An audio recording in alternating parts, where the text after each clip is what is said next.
আসসালামু আলাইকুম ওয়া রাহমাতুল্লাহি ওয়া বারাকাতুহু।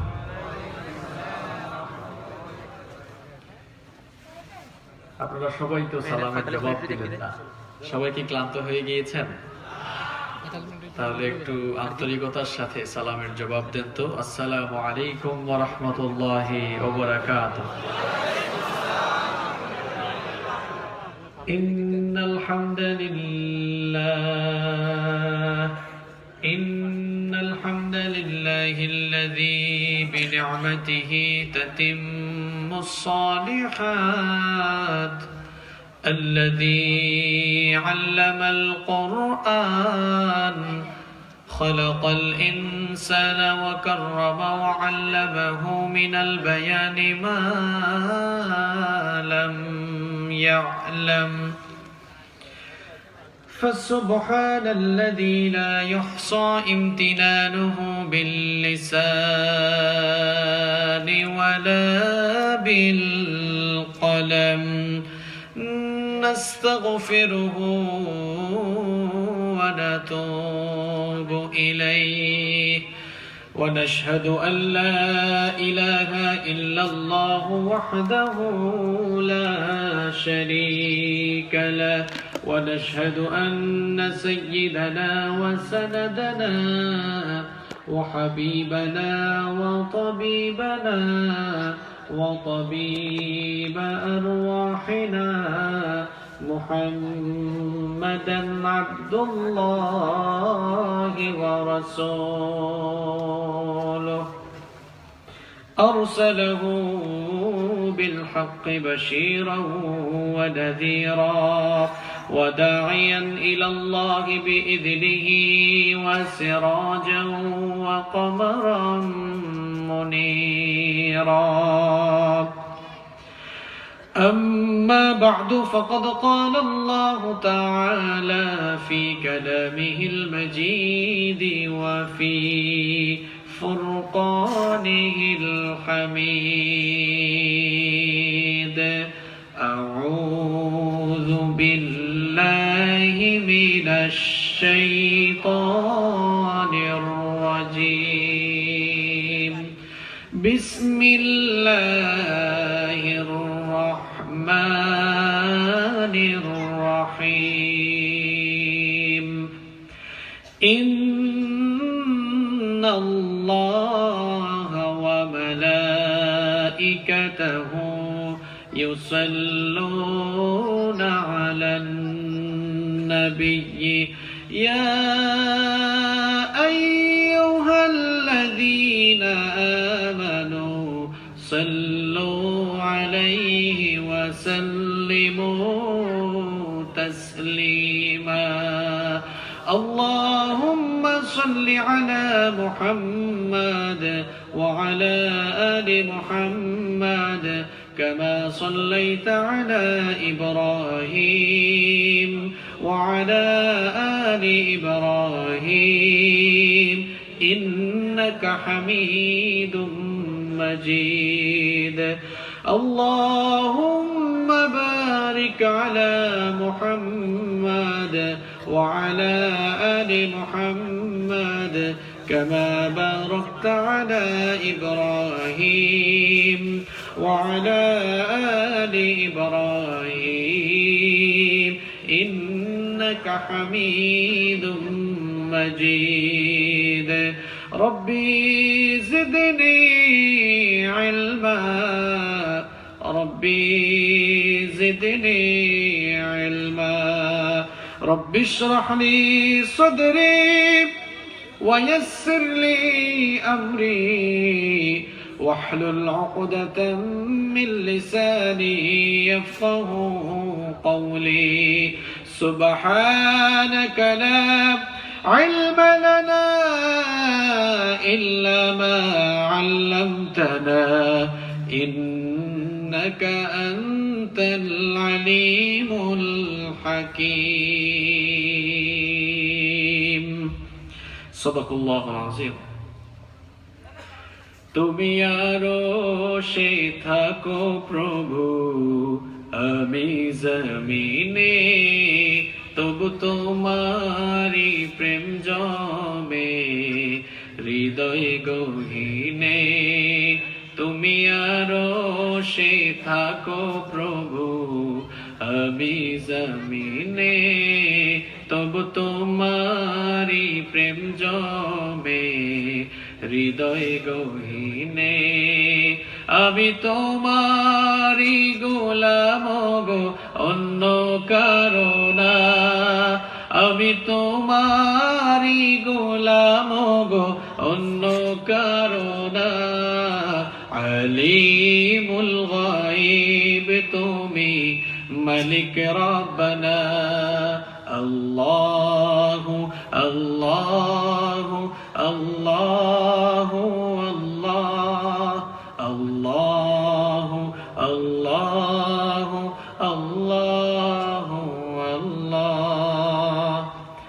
তোমারি রহম ছাড়া বাঁচা বড় দায়।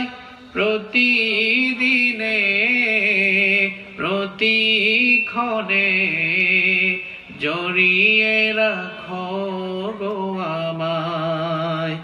তোমারি রহম ছাড়া বাঁচা বড় দায়। প্রতিদিনে প্রতিক্ষণে জড়িয়ে রাখো গো আমায়। শত শত ভুল মাফ করে দাও, শত শত ভুল মাফ করে দাও।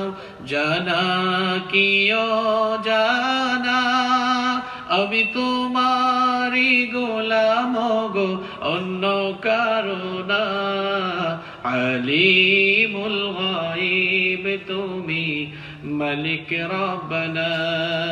আল্লাহু আল্লাহু আল্লাহু আল্লাহ, আল্লাহু আল্লাহু আল্লাহু আল্লাহ।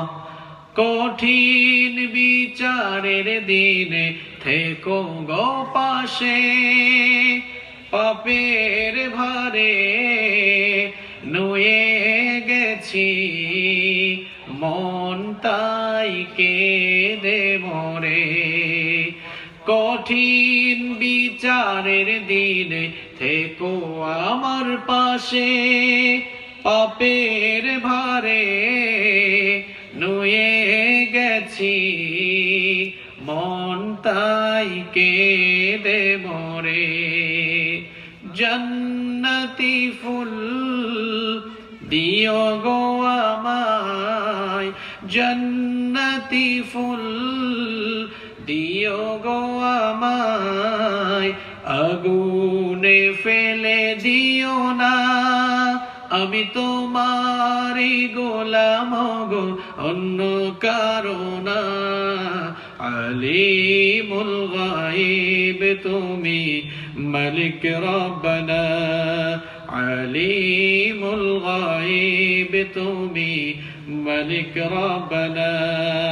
আল্লাহু আল্লাহু আল্লাহু আল্লাহ, আল্লাহু আল্লাহু আল্লাহু আল্লাহ। বাংলাদেশের বাণিজ্যিক রাজধানী চট্টগ্রাম জেলার ঐতিহ্যবাহী ফটিকছড়ি উপজেলার খয়রাতিপাড়া মডার্ন সোসাইটির উদ্যোগে আয়োজিত আজকের এই আজিমুশান নুরানি ওয়াজ মাহফিলের মুহতারাম সুনামধন্য সভাপতি, মাহফিলের সম্মানিত প্রধান অতিথি, ৬ নং পাইনদং ইউনিয়ন পরিষদের স্বনামধন্য জনানন্দিত চেয়ারম্যান জনাব AKM সরওয়ার হুসাইন স্বপন, আল্লাহ তাআলা তার নেক হায়াত বাড়িয়ে দিন। মাহফিলের সম্মানিত উদ্বোধক, বেরাজালি মজিদিয়া ইসলামিয়া দাখিল মাদ্রাসার সম্মানিত সিনিয়র শিক্ষক এবং ভুইয়াপাড়া জামে মসজিদের সম্মানিত খতিব হযরত মাওলানা জানে আলম সাহেব, মাহফিলে বিশেষ অতিথি হিসেবে উপস্থিত রয়েছেন পাইনদং ইউনিয়ন পরিষদের 9 নং ওয়ার্ডের সম্মানিত মেম্বার জনাব মোহাম্মদ আনোয়ারুল আজিম সাহেব। বিশেষ অতিথি হিসেবে রয়েছেন ফটিকছড়ি কাঞ্চননগরের বিশিষ্ট ব্যবসায়ী জনাব আলহাজ মোহাম্মদ আব্দুল মান্নান চৌধুরী। উপস্থিত আছেন বেড়াজালি মজিদিয়া ইসলামিয়া দাখিল মাদ্রাসার সম্মানিত সুপার জনাব হযরত মাওলানা ইজহারুল ইসলাম সাহেব। আল্লাহ তাআলা সকলকে কবুল করুন, আমরা বলি আমিন।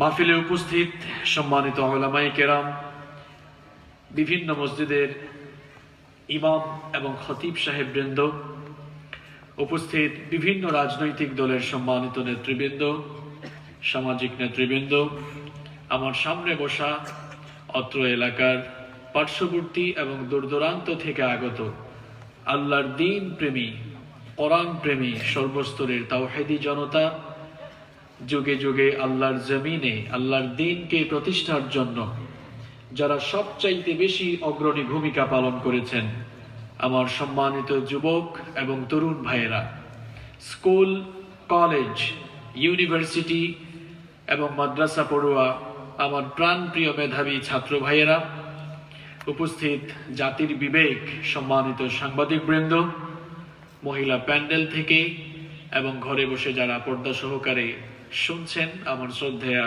সম্মানিতা মা এবং বোনেরা, উপস্থিত প্রাণপ্রিয় ফটিকছড়িবাসী, সংগ্রামী বীর চট্টলাবাসী, আপনারা সবাই কেমন আছেন? যারা জায়গা না পেয়ে পেছনে বসেছে তারা খুব একটা ভালো নেই, আওয়াজ পেছন দিক থেকে কম এসেছে। আপনারা কেমন আছেন সবাই? আলহামদুলিল্লাহ। আমাদেরকে ভালো রেখেছেন কে? আমাদেরকে সুস্থ রেখেছেন কে?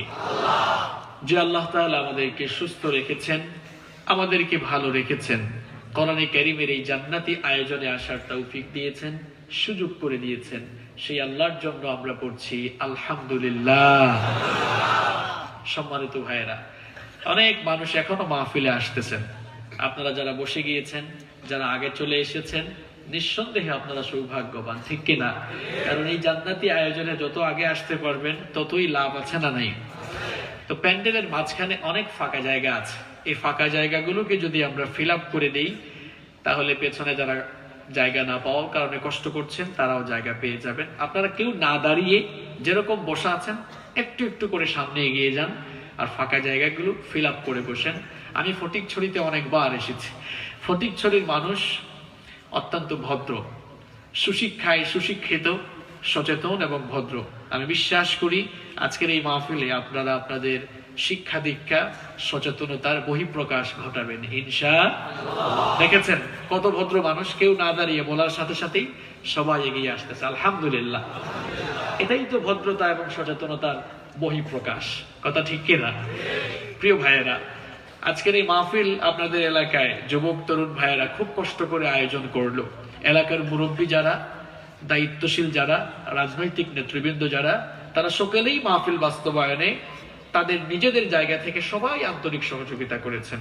সকলের আন্তরিক সহযোগিতায়, যুবকদের ব্যবস্থাপনায় যে চমৎকার মাহফিলের আয়োজন হলো, আমরা দোয়া করছি আল্লাহ তাআলা যেন আজকের এই মাহফিলকে কবুল করে নেন। In the day of resurrection, কাল কিয়ামতের কঠিন বিভীষিকাময় দিনে আল্লাহ তাআলা যেন আমাদের সকলের জন্য এই মাহফিলকে নাজাতের ওয়াসিলা বানিয়ে আল্লাহ যেন আমাদেরকে মাফ করে দয়া করে তার জান্নাত দান করেন, বলেন আমিন। আল্লাহ তাআলার দয়ার দরকার আছে না নাই? দুনিয়াতে দরকার আছে, আখিরাতে দরকার আছে, সব জায়গায় আমরা একজনের কাছেই দয়া চাই, তিনি কে? তার দয়া ছাড়া দুনিয়াতে বেঁচে থাকাও যেমন সম্ভব নয়, আখিরাতে নাজাত পাওয়াও সম্ভব নয়। আর কিছু যে চাই না আমি, চাই গো নাজাত, আল্লাহ তোমার কাছে আমার এই মোনাজাত, আল্লাহ তোমার কাছে আমাদের এই মোনাজাত, পরে আমিন। সম্মানিত ভাইয়েরা, কোরআনে কারীম এর আলোচনা যেই জায়গায় হয় সেই জায়গার দাম বাড়িয়ে দেন কে? এটি এমন একটি কিতাব, এর সাথে যার সংস্পর্শ লেগে যায় তার মর্যাদা বেড়ে যায়। আল্লাহ তাআলার অসংখ্য ফেরেশতা রয়েছেন, কিন্তু সকল ফেরেশতাদের মধ্যে সবচাইতে নামকরা এবং খ্যাতিমান ফেরেশতার নাম কি? মাশাআল্লাহ, জানেন আপনারা? আসলে জিব্রাইল না, শব্দটার সঠিক উচ্চারণ হচ্ছে জিব্রিল। সঠিক উচ্চারণ কি? জিব্রিল। এখন আপনাদের কাছে আমার প্রশ্ন, আল্লাহ তাআলার এত এত ফেরেশতা থাকতে জিব্রিল সবচাইতে মর্যাদা সম্পন্ন ফেরেশতা হয়ে গেলেন কি কারণে? রিজনটা কি? এর কারণ হচ্ছে জিব্রিল আল্লাহর নবীর কাছে পৃথিবীর সর্বশ্রেষ্ঠ কিতাব কোরআন নিয়ে এসেছেন। সুবহানাল্লাহ। প্রিয় ভাইয়েরা, একটু দেখেন যে কোরআনের সাথে আসলেই মর্যাদা কেমনে বেড়ে যায়। যে ফেরেশতা নিয়ে এসেছে সেই ফেরেশতার সম্মান বেড়ে গিয়েছে। কোরআন যেই নবীর উপরে নাজিল হয়ে গেল, পৃথিবীর সমস্ত নবীদের উপরে আল্লাহ তাআলা তার শ্রেষ্ঠত্ব বাড়িয়ে দিলেন। সুবহানাল্লাহ। যেই ফেরেশতা নিয়ে আসলো সেই ফেরেশতার মর্যাদা বাড়লো, যেই নবীর উপরে আসলো সেই নবী সবচাইতে সেরা নবী হয়ে গেলেন। আচ্ছা বলেন তো, আমাদের নবীর চেয়ে দামি কোন নবী আর আছে? সবচাইতে দামি নবী। আবার উম্মত হিসাবে আমরাও অন্যান্য উম্মতের চাইতে দামি না কম দামি? আমার নবী বলেছেন কিয়ামতের দিন আমি জান্নাতে যাওয়ার আগ পর্যন্ত জান্নাতের দরজা খোলা হবে না। কিয়ামতের দিন আমার নবীর মাধ্যমে জান্নাতের দরজা উদ্বোধন করা হবে। আর আমরা সেই নবীর এত দামি উম্মত হয়েছি, বিশ্ব নবী বলেছেন আমার উম্মত জান্নাতে যাওয়ার আগ পর্যন্ত অন্যান্য কোন নবীর উম্মত জান্নাতে ঢুকতে পারবে না। নবীও যেমন দামি, নবীর উম্মতও দামি। একটু খেয়াল করেন। এবার দেখেন কোরআন যে রাতে আগমন হলো সেই রাতের নাম কি? সবাই জানেন না আপনারা? বলেন সেই রাতের নাম কি? লাইলাতুল কদর। আপনারা জবাব দেন। পৃথিবীর বছরের সবচাইতে শ্রেষ্ঠ রাত কোন রাত? লাইলাতুল কদর। এই রাতের মর্যাদা এত বেশি, আল্লাহ তাআলা নিজে বলছেন লাইলাতুল কদরি খায়রুম মিন আলফি শাহর। হাজার মাসের চাইতেও এই রাতটি শ্রেষ্ঠ রাত। কারণটা কি? কারণ এই রাতে কোরআন এসেছে। পৃথিবীতে বহু ভাষা আছে, পৃথিবীর সমস্ত ভাষার মধ্যে কোন ভাষা সবচাইতে দামি? আরবি ভাষা, Arabic language. Why? What's the reason? কারণ কি? কারণ এই ভাষায় আল্লাহ তাআলা কোরআন নাজিল করেছেন। এবার দেখেন আপনারা, যেই ফেরেশতা নিয়ে আসলো ফেরেশতা সবচাইতে দামি ফেরেশতা হয়ে গেল। যেই নবীর কাছে আসলো সেই নবী সবচাইতে দামি নবী হয়ে গেলেন। যেই রাতে আসলো সেই রাতটা সবচাইতে দামি রাত হয়ে গেল। এরপরে আপনার যেই ভাষায় নাজিল হলো সেই ভাষা সবচাইতে দামি ভাষা হয়ে গেল। যেই মাসে নাজিল হলো সেই মাসটাও বছরের সবচাইতে শ্রেষ্ঠ মাস হয়ে গেল। সুবহানাল্লাহ। দেখেন, কাঠ দিয়ে ফার্নিচার বানানো হয়, সোফা বানানো হয়, আপনার ঘরের আসবাবপত্র এগুলো কাঠ দিয়ে বানানো হয়। কাঠের সাথে পা লাগলে আপনারা কেউ কি কোনোদিন দেখেছেন যে কোনো লোক সেই কাঠ কিংবা সেই ফার্নিচারকে জড়ায় ধরে ভক্তি করে শ্রদ্ধা সম্মান করে? দেখেছেন আপনারা? কিন্তু কাঠের দুইটি টুকরা দিয়ে রেহাল বানানো হয়। আপনাদের এলাকায় কি বলেন আপনারা? এই রেহালের সাথে দেখেছেন মানুষের পা লাগলেই বুকের সাথে জড়িয়ে ধরে। এটা কি কাঠকে সম্মান করে নাকি কোরআন লাগার কারণে? আবার শপিং মলে যখন আপনারা যান, কত কাপড়, প্রত্যেকদিন কত কাপড়ের সাথে পা লাগে। এই যে আমাদের সাথে তো পা লাগছে এখন, তাই না? এই কাপড় কেউ বুকের সাথে জড়িয়ে ধরবে? চুমু খাবে? কিন্তু কোরআন ছোট্ট একটি কাপড়ের টুকরা দিয়ে পেঁচানো হয়। এক এক এলাকায় সেটাকে এক এক নাম দিয়েছে। কেউ বলে জিলবাব, কেউ গিলাফ, কেউ বস্তুনি। আপনাদের এলাকায় কি বলেন আপনারা? হ্যাঁ, আচ্ছা, যেটাই বলেন। তো ওই কাপড়ের টুকরাটা পড়ে গেলে মানুষ ওই কাপড়ের টুকরাটিকে সম্মান করে কি করে না?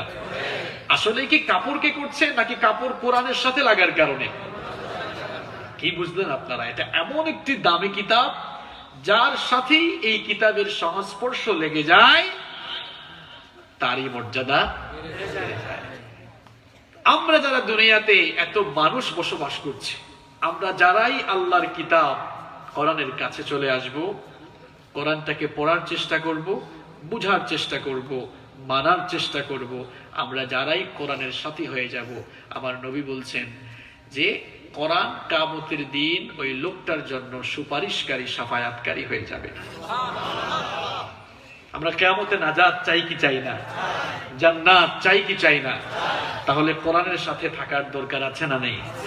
দুঃখ করে বলতে হয় যে কোরআন আল্লাহ তাআলা আমাদের জীবনকে আলোকিত করার জন্য দিয়েছেন, যে কোরআন আল্লাহ তাআলা আমাদের জীবন গঠনের জন্য দিয়েছেন, সেই কোরআনকে আমরা এখন হেদায়াতের কিতাব হিসেবে গ্রহণ না করে সেই কিতাবকে আমরা তাবিজের কিতাব কিংবা ধর্মীয় কিতাব বানিয়ে ফেলেছি। মুসলমানেরা, এটা তো তাবিজের কিতাব নয়। এই কিতাব হচ্ছে গোটা বিশ্ববাসীকে পরিচালনা করার জন্য যে সকল নীতিমালা প্রয়োজন, সকল নীতিমালার নীতি সম্বলিত গ্রন্থের নাম হচ্ছে আল কোরআন আল কারীম। গোটা দুনিয়ায় মুসলমান আজ মার খাচ্ছে কেন? কেন মার খাচ্ছে? দুটি কারণ। একটি কারণ, আমরা ঐক্যবদ্ধ নই, অনৈক্যের বেড়াজালে আমরা আবদ্ধ। আর 2 নম্বর কারণ হচ্ছে আমরা কেউই কোরআনকে হৃদয়ে আঁকড়ে ধরতে পারি নাই। আজও সেই কোরআন আছে, হাদিস আছে, সেই ঈমান আর মানুষ নেই। আযানের ধ্বনি আছে আগের মতোই, বেলালের সেই রূহ নেই। আজও সেই কোরআন আছে, হাদিস আছে, সেই ঈমান আর মানুষ নেই। ঠিক কি না? সেই আযান এখনো আছে, কিন্তু বেলালের রূহ আযানের ভেতরে নেই। সেই কিতাব এখনো আমাদের কাছে আছে, কিন্তু সেই কিতাবকে আবু বকর আর ওমরের মতো আমরা হৃদয়ে ধারণ করতে পারি না। এর জন্যই অবস্থা। আর ঐক্যের কথা কি বলবো? একজন এইদিকে, আরেকজন ওইদিকে। আমাদের প্রভু এক, এক নবীর উম্মত, জীবন বিধান এক, ওই শিবানী কোরআন। তবে কেন এক নও হে মুসলমান? এক হও করি আহ্বান। আমাদের প্রভু এক, এক নবীর উম্মত, জীবন বিধান এক, ওই শিবানী কোরআন। তবে কেন এক নও হে মুসলমান? এক হও করি আহ্বান। ঠিক কি না? ঐক্য নেই আমাদের মধ্যে, একজন এইদিকে, একজন সেই দিকে। যতদিন না মুসলমান ঐক্যবদ্ধ প্ল্যাটফর্মে আসবে, ততদিন মুসলমান শুধু মারই খেতে থাকবে। আপনাদের কথা কি আর বলতাম? আগে আপনারা আমাদের কাছে দোয়া চাইতেন, হুজুর আমাদের জন্য দোয়া করিয়েন। আমাদের অবস্থাই এখন ভালো নাই, আমরাই আপনাদের কাছে কয়েকদিন পর দোয়া চাইতে হবে। জনগণ আপনারাই দোয়া করিয়েন, আমরা যেন ঠিক থাকি। এটাই বাস্তবতা, এটাই বাস্তবতা। এক হুজুরের মাহফিল বন্ধ হলে আরেক হুজুর খুশি হয়। মাঝে মাঝে আবার হুজুর সিন্ডিকেট করে মাহফিল বন্ধ করে, আছে না নাই? আল্লাহর বিচার শ্রেষ্ঠ বিচার। সময় আসবে দেখবেন একই পরিস্থিতিতে আপনিও পড়ে গিয়েছেন। এটাই আল্লাহর বিচার। আপনি হয়তো মনে করছেন অমুক তমুকের মাহফিল বন্ধ হলে কি হয়েছে, আমার মাঠ তো গরম থাকবে। মিয়া সাহেব, বেশি দিন গরম থাকবে না। যারা গরমকে নরম করে তারাই আপনাকে ঠান্ডা মেরে একদম নরম করে থইবে। কবে যে আমাদের উলামাদের ভেতরে এই ফিলিংস আসবে, এই অনুভূতি আসবে, আমি জানি না। মনে রাখবেন, ইসলাম বিরোধী শক্তি কখনো কোনো দল বা ব্যক্তিকে টার্গেট করে না, বরং তারা গোটা ইসলাম, মুসলিম মিল্লাত আর আলেম উলামাদেরকে টার্গেট করে কাজ করে। এটা কেন বুঝেন না আপনি? এটা কেন বুঝেন না আপনি?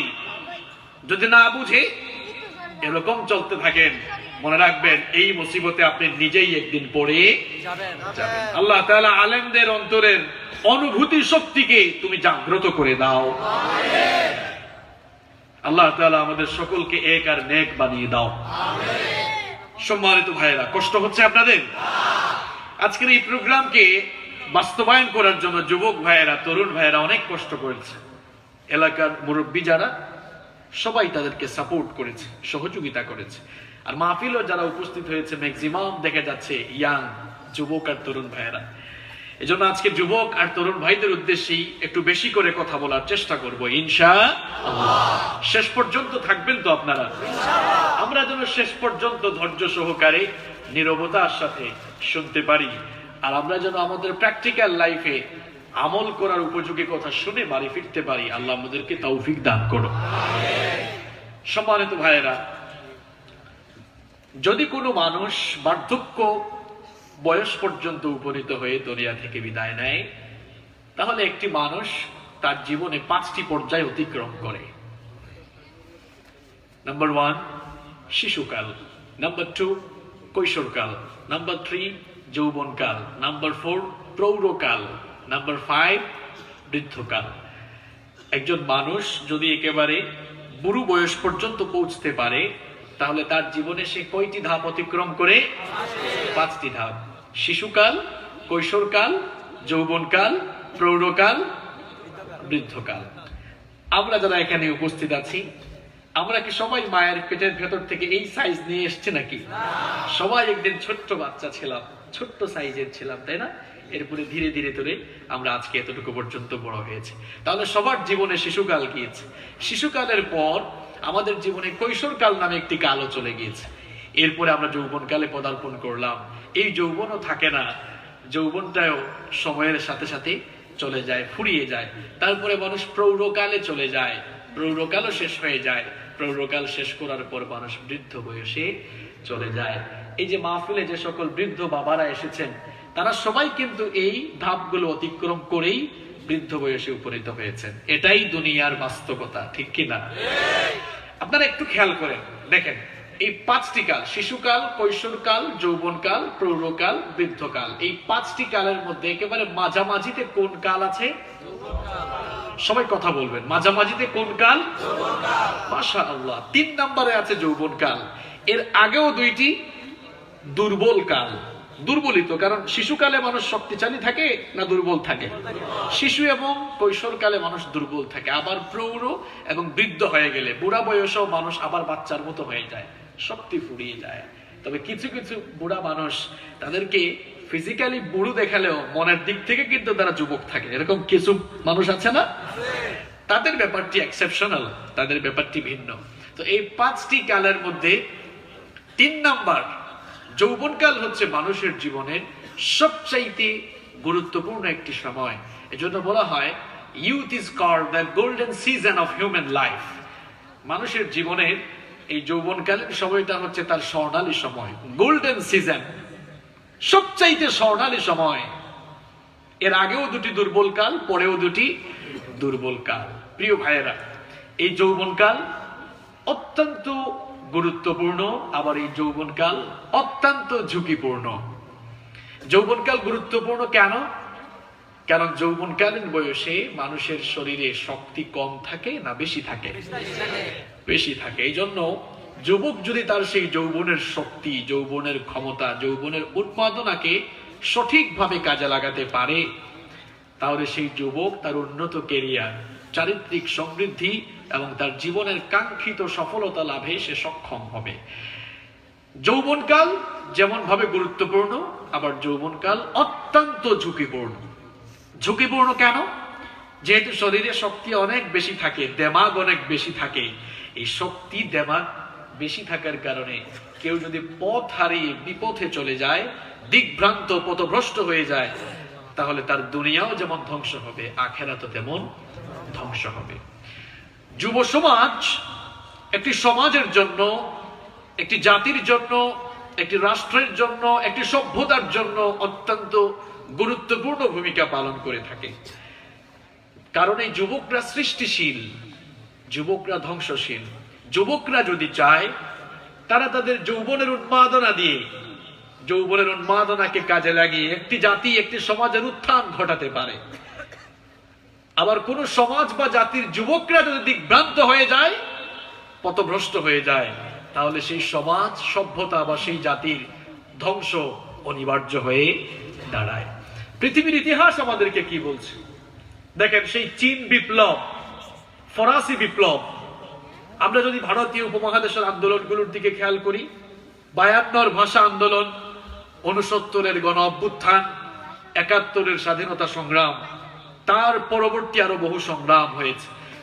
এই পৃথিবীতে যতগুলো সংগ্রাম সফলতার মুখ দেখেছে, প্রত্যেকটি বিপ্লব বা সংগ্রাম সফল হওয়ার পেছনে যুবকদের ঘাম এবং রক্ত, যুবকদের ত্যাগ এবং যুবকদের ভূমিকা অবদান সবচাইতে বেশি ছিল, ঠিক কিনা?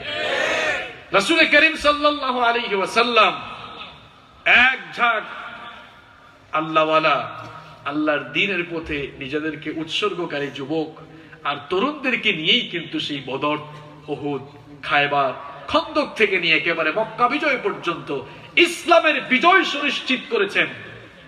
আর তাকে যারা সবচেয়ে বেশি সাপোর্ট দিয়েছে, সবচাইতে বেশি ত্যাগ আর কুরবানের নজরানা যারা পেশ করেছে, তারা হচ্ছে যুবক আর তরুণরা। এজন্য যুব সমাজ হচ্ছে একটি জাতির মেরুদণ্ড। তরুণ আর যুবক ভাইয়েরা, এরা হচ্ছে একটি সমাজ, একটি রাষ্ট্রের মেরুদণ্ড, একটি রাষ্ট্রের প্রাণ, একটি সমাজের প্রাণ। যুব সমাজ কিংবা তরুণ সমাজ ছাড়া একটি জাতির কখনো উন্নতি হতে পারে না। এজন্য ইসলাম যৌবনকালীন বয়সকে খুব বেশি গুরুত্ব দিয়েছে। মানুষের জীবনে যে 5টি ধাপ আছে, 5টি পর্যায় রয়েছে, সেই 5টি পর্যায় থেকে যৌবনকালীন যে সময়টি রয়েছে, যৌবনকালকে ইসলাম আলাদাভাবে মূল্যায়ন করেছে এবং যৌবনকালটাকে সবচাইতে বেশি গুরুত্ব দিয়ে দেখেছে। স্বয়ং আমার নবী, বিশ্ব নবী মুহাম্মদুর রাসূলুল্লাহ বলেন সাল্লাল্লাহু আলাইহি ওয়াসাল্লাম, তিনি নিজেই যুবকদেরকে ভালোবাসতেন। যুবকদেরকে আমার নবী নিজেই খুব পছন্দ করতেন। যুবকদেরকে নবীজি কতটা ভালোবাসতেন শুনেন। বিশ্ব নবী সাল্লাল্লাহু আলাইহি ওয়াসাল্লাম একবার এক সমাবেশে বক্তৃতা করছেন। লক্ষ্য করে দেখলেন সমাবেশের পেছনে একজন যুবক সাহাবী, তরুণ সাহাবী, যার নাম ছিল জারির। সমাবেশ স্থলে জায়গা না পেয়ে একেবারে সমাবেশের পেছনে তিনি দাঁড়িয়ে আছেন। বিশ্বনবী সাল্লাল্লাহু আলাইহি ওয়াসাল্লাম যখন এই দৃশ্য অবলোকন করলেন, বিশ্বনবী সাল্লাল্লাহু আলাইহি ওয়াসাল্লাম সঙ্গে সঙ্গেই তার গায়ের চাদর মোবারক খুলে জারিরের দিকে ছুঁড়ে মারলেন। আর তিনি বলতে লাগলেন, ওগো জারির, সমাবেশে বসার জন্য জায়গা পাও নাই তো কি হয়েছে? আমি নবী আমার নিজের চাদরটা খুলে তোমাকে দিয়ে দিলাম, আমার চাদরটা বিছিয়ে তুমি বসে যাও। জারির যখন বিশ্বনবী সাল্লাল্লাহু আলাইহি ওয়াসাল্লামের জবান থেকে এই কথা শুনলেন, হু হু করে কান্না করা শুরু করলেন। বিশ্বনবীর চাদরে বসা তো দূরের কথা, আমার নবীর চাদরটা বুকের সঙ্গে জড়িয়ে চুমু খেতে লাগলেন আর হু হু করে কান্না করতে লাগলেন। তিনি বলতে লাগলেন, ওগো আল্লাহর নবী, ওগো আল্লাহর নবী, আপনি হচ্ছেন আল্লাহর নবী, আপনি হচ্ছেন বিশ্ব নবী, আল্লাহর পরেই হচ্ছে আপনার মর্যাদা। আপনার চাদরে বসার মতো যোগ্যতা সম্পন্ন কোনো মানুষ আকাশেও নাই, জমিনেও নাই। কি করে আমি ক্ষুদ্র জারির আপনি নবীর চাদরে বসতে পারি? এটা তো বেয়াদবি হয়ে যাবে, মানায় না। তিনি তখন বলতে লাগলেন, ওগো আল্লাহর নবী, আজ এতগুলো মানুষের সামনে আপনি যেভাবে আমাকে সম্মানিত করলেন, আকরামাকাল্লাহ, আকরামাকাল্লাহ কামা আকরামতানি ইয়া রাসূলুল্লাহ সাল্লাল্লাহু আলাইহি ওয়াসাল্লাম। ওগো আল্লাহর রাসূল, আজ এই ভরা মজলিসে এতগুলো মানুষের সামনে আমি ক্ষুদ্র জারিরকে আপনি যেভাবে সম্মানিত করলেন, আমি দোয়া করছি আল্লাহ যেন আপনার সম্মান আর মর্যাদা আরো বেশি বাড়িয়ে দেন। রাসূল করিম সাল্লাল্লাহু আলাইহি ওয়াসাল্লাম নিজেই যুবকদেরকে অত্যন্ত পছন্দ করতেন, কারণ যুব সমাজ এরা ইসলামের প্রাণশক্তি। এটি কোন জাতি, সভ্যতা কিংবা সমাজের মেরুদণ্ড হিসেবে কাজ করে। যৌবনকাল হচ্ছে একজন মানুষের জীবনের সবচাইতে গুরুত্বপূর্ণ সময়। যৌবনকাল মানুষের হায়াত, মানুষের জীবনের সবচাইতে শ্রেষ্ঠ দামি দৌলত। এই জন্য স্বয়ং বিশ্বনবী সাল্লাল্লাহু আলাইহি ওয়াসাল্লাম বলেছেন, যেহেতু যৌবনকাল মানুষের জীবনের সবচাইতে দামি দৌলত, এই জন্য এই যৌবনকাল পৃথিবীতে থাকাকালীন আপনি আপনার যৌবনকাল কোথায় কিভাবে কাটিয়েছেন, ব্যয় করেছেন, তার হিসাব দেয়া লাগবে কার কাছে? তিরমিজি শরীফের বর্ণনায় হাদিস এসেছে, عن ابن مسعود قال قال النبي صلى الله عليه وسلم লা তাজুলু কদামা ইবনে আদম মিন ইনদি রাব্বিহি হাত্তা ইউসআলা আন 50। আব্দুল্লাহ ইবনে মাসউদ রাদিয়াল্লাহু আনহু হাদিসটি বর্ণনা করেছেন।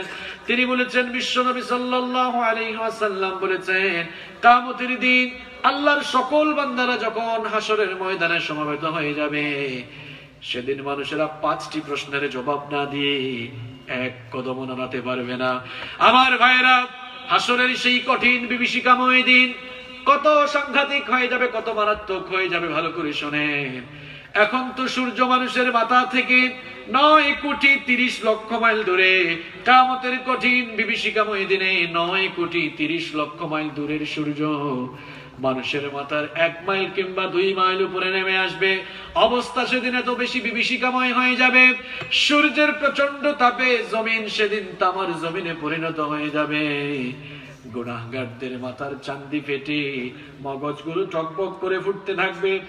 আর সেই বিভীষিকাময় দৃশ্য আপনাদেরকে কেমনে বুঝাই?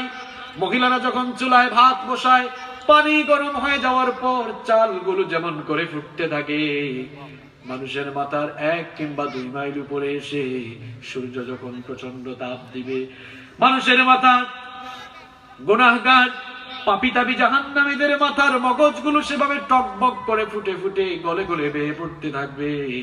মানুষেরা এত বেশি পিপাসার্ত হয়ে যাবে, পিপাসার যন্ত্রণায় মানুষগুলো এত কাতর হয়ে যাবে, মানুষের জিহ্বা বের হয়ে কুকুরের মতো নাভিস্থল পর্যন্ত ঝুলতে থাকবে। আল্লাহু আকবার। হাসরের দিনটা কতটুকু লম্বা হবে? আমার নবী বলেছেন, 50,000 সানাতিন মিম্মা তাউদ্দুন। দুনিয়ায় যে তোমরা হিসেব করো, দুনিয়ার হিসেব অনুযায়ী বিচারের দিনটা 50,000 বছর লম্বা হয়ে যাবে। হাসরের সেই কঠিন বিভীষিকাময় দিনে আল্লাহ তাআলার আদালতে আমি আপনি আমরা সকলেই দাঁড়াবো। এ ব্যাপারে কোনো সন্দেহ আছে? কথা কোন সন্দেহ আছে? বিশ্বনবী সাল্লাল্লাহু আলাইহি ওয়াসাল্লাম বলছেন, হাসরের সেই কঠিন বিভীষিকাময় দিনে লা তাজুলু কদামা ইবনে আদম মিন ইনদি রাব্বিহি হাত্তা ইউসআলা আন 50। আদম সন্তানরা ভালো করে শোনো, আল্লাহর নবী বলছেন, 5টি প্রশ্নের জবাব না দিয়ে কিয়ামতের দিন আল্লাহর আদালতে হাসরের ময়দানে একটা মানুষও পা নাড়াতে পারবে না, কদম নাড়াতে পারবে না, 1 পাও নাড়ানোর সুযোগ পাওয়া যাবে না। 5টি প্রশ্নের জবাব দিতে হবে কার কাছে? আল্লাহ তাআলা প্রশ্ন করবেন, নাম্বার 1, আন উমরিহি ফিমা আফনাহু। আমার গোলাম, আমার বান্দা, তোমাকে যে লম্বা হায়াত দিয়েছিলাম, তোমাকে যে লম্বা জীবন দিয়েছিলাম, জীবনটা কোথায় কিভাবে কাটিয়েছো? পুরো জীবনের হিসাব দিতে হবে কার কাছে? নাম্বার 2 নম্বর প্রশ্ন করা হবে, ওয়ান শাবাবিহি ফিমা আবলাহু। ও আমার বান্দা, দুনিয়ায় তুমি যখন ছিলে যৌবনকালীন যৌবনের শক্তি আর সামর্থ্য কোথায় কিভাবে ব্যয় করেছো? যৌবন বয়সে শরীরে শক্তি ছিল, নামাজে না গিয়ে শয়তানের সাথে কি উল্টা দিকে দৌড় দিয়েছিল নাকি? অমুক তমুক নেতাদের পেছনে গিয়ে স্লোগান দিয়ে দিয়ে সময় নষ্ট করেছো নাকি? গোটা যৌবনের হিসাব পাই পাই করে দিতে হবে কার কাছে? 3 নম্বর প্রশ্ন করা হবে, ওয়ামালুহু মিন আইনা কাসাবাহু। বান্দারে, তোর যে এত ধন দৌলত ছিল, এত টাকা পয়সা, এত অঢেল ধন দৌলত তোমার ছিল, এই ধন সম্পদ কোথা থেকে কিভাবে উপার্জন করেছো? হিসাব দিতে হবে কার কাছে? 4 নম্বর প্রশ্ন করা হবে, ওয়াফিমা আনফাকাহু। তোমার যে বিরাট ধন দৌলত ছিল, এই ধন দৌলত কোথায় কিভাবে ব্যয় করেছো? তার হিসাব দিতে হবে কার কাছে? 5 নম্বর প্রশ্ন করা হবে, ওয়ামাযা আমিলা ফিমা আলিমা। যতটুকু জেনেছো ততটুকু আমল করেছো কিনা? আল্লাহর বান্দারা সেদিন এই 5টি প্রশ্নের জবাব না দিয়ে কেউ সেদিন 1 কদম নড়তে পারবে না। তার মধ্যে গুরুত্বপূর্ণ প্রশ্ন করা হবে, বান্দারে, তোমার যৌবনকাল কোথায় কিভাবে কাটিয়েছো? যুবক আর তরুণ ভাইরা, কোথায় তোমার যৌবন কাটাও? কোন দিকে গিয়ে যৌবনের শক্তি তুমি নিঃশেষ করে দিচ্ছ? তোমার যৌবনের প্রত্যেকটি মুহূর্তের হিসাব দিতে হবে কার কাছে? কি প্রস্তুতি নিয়েছো তুমি?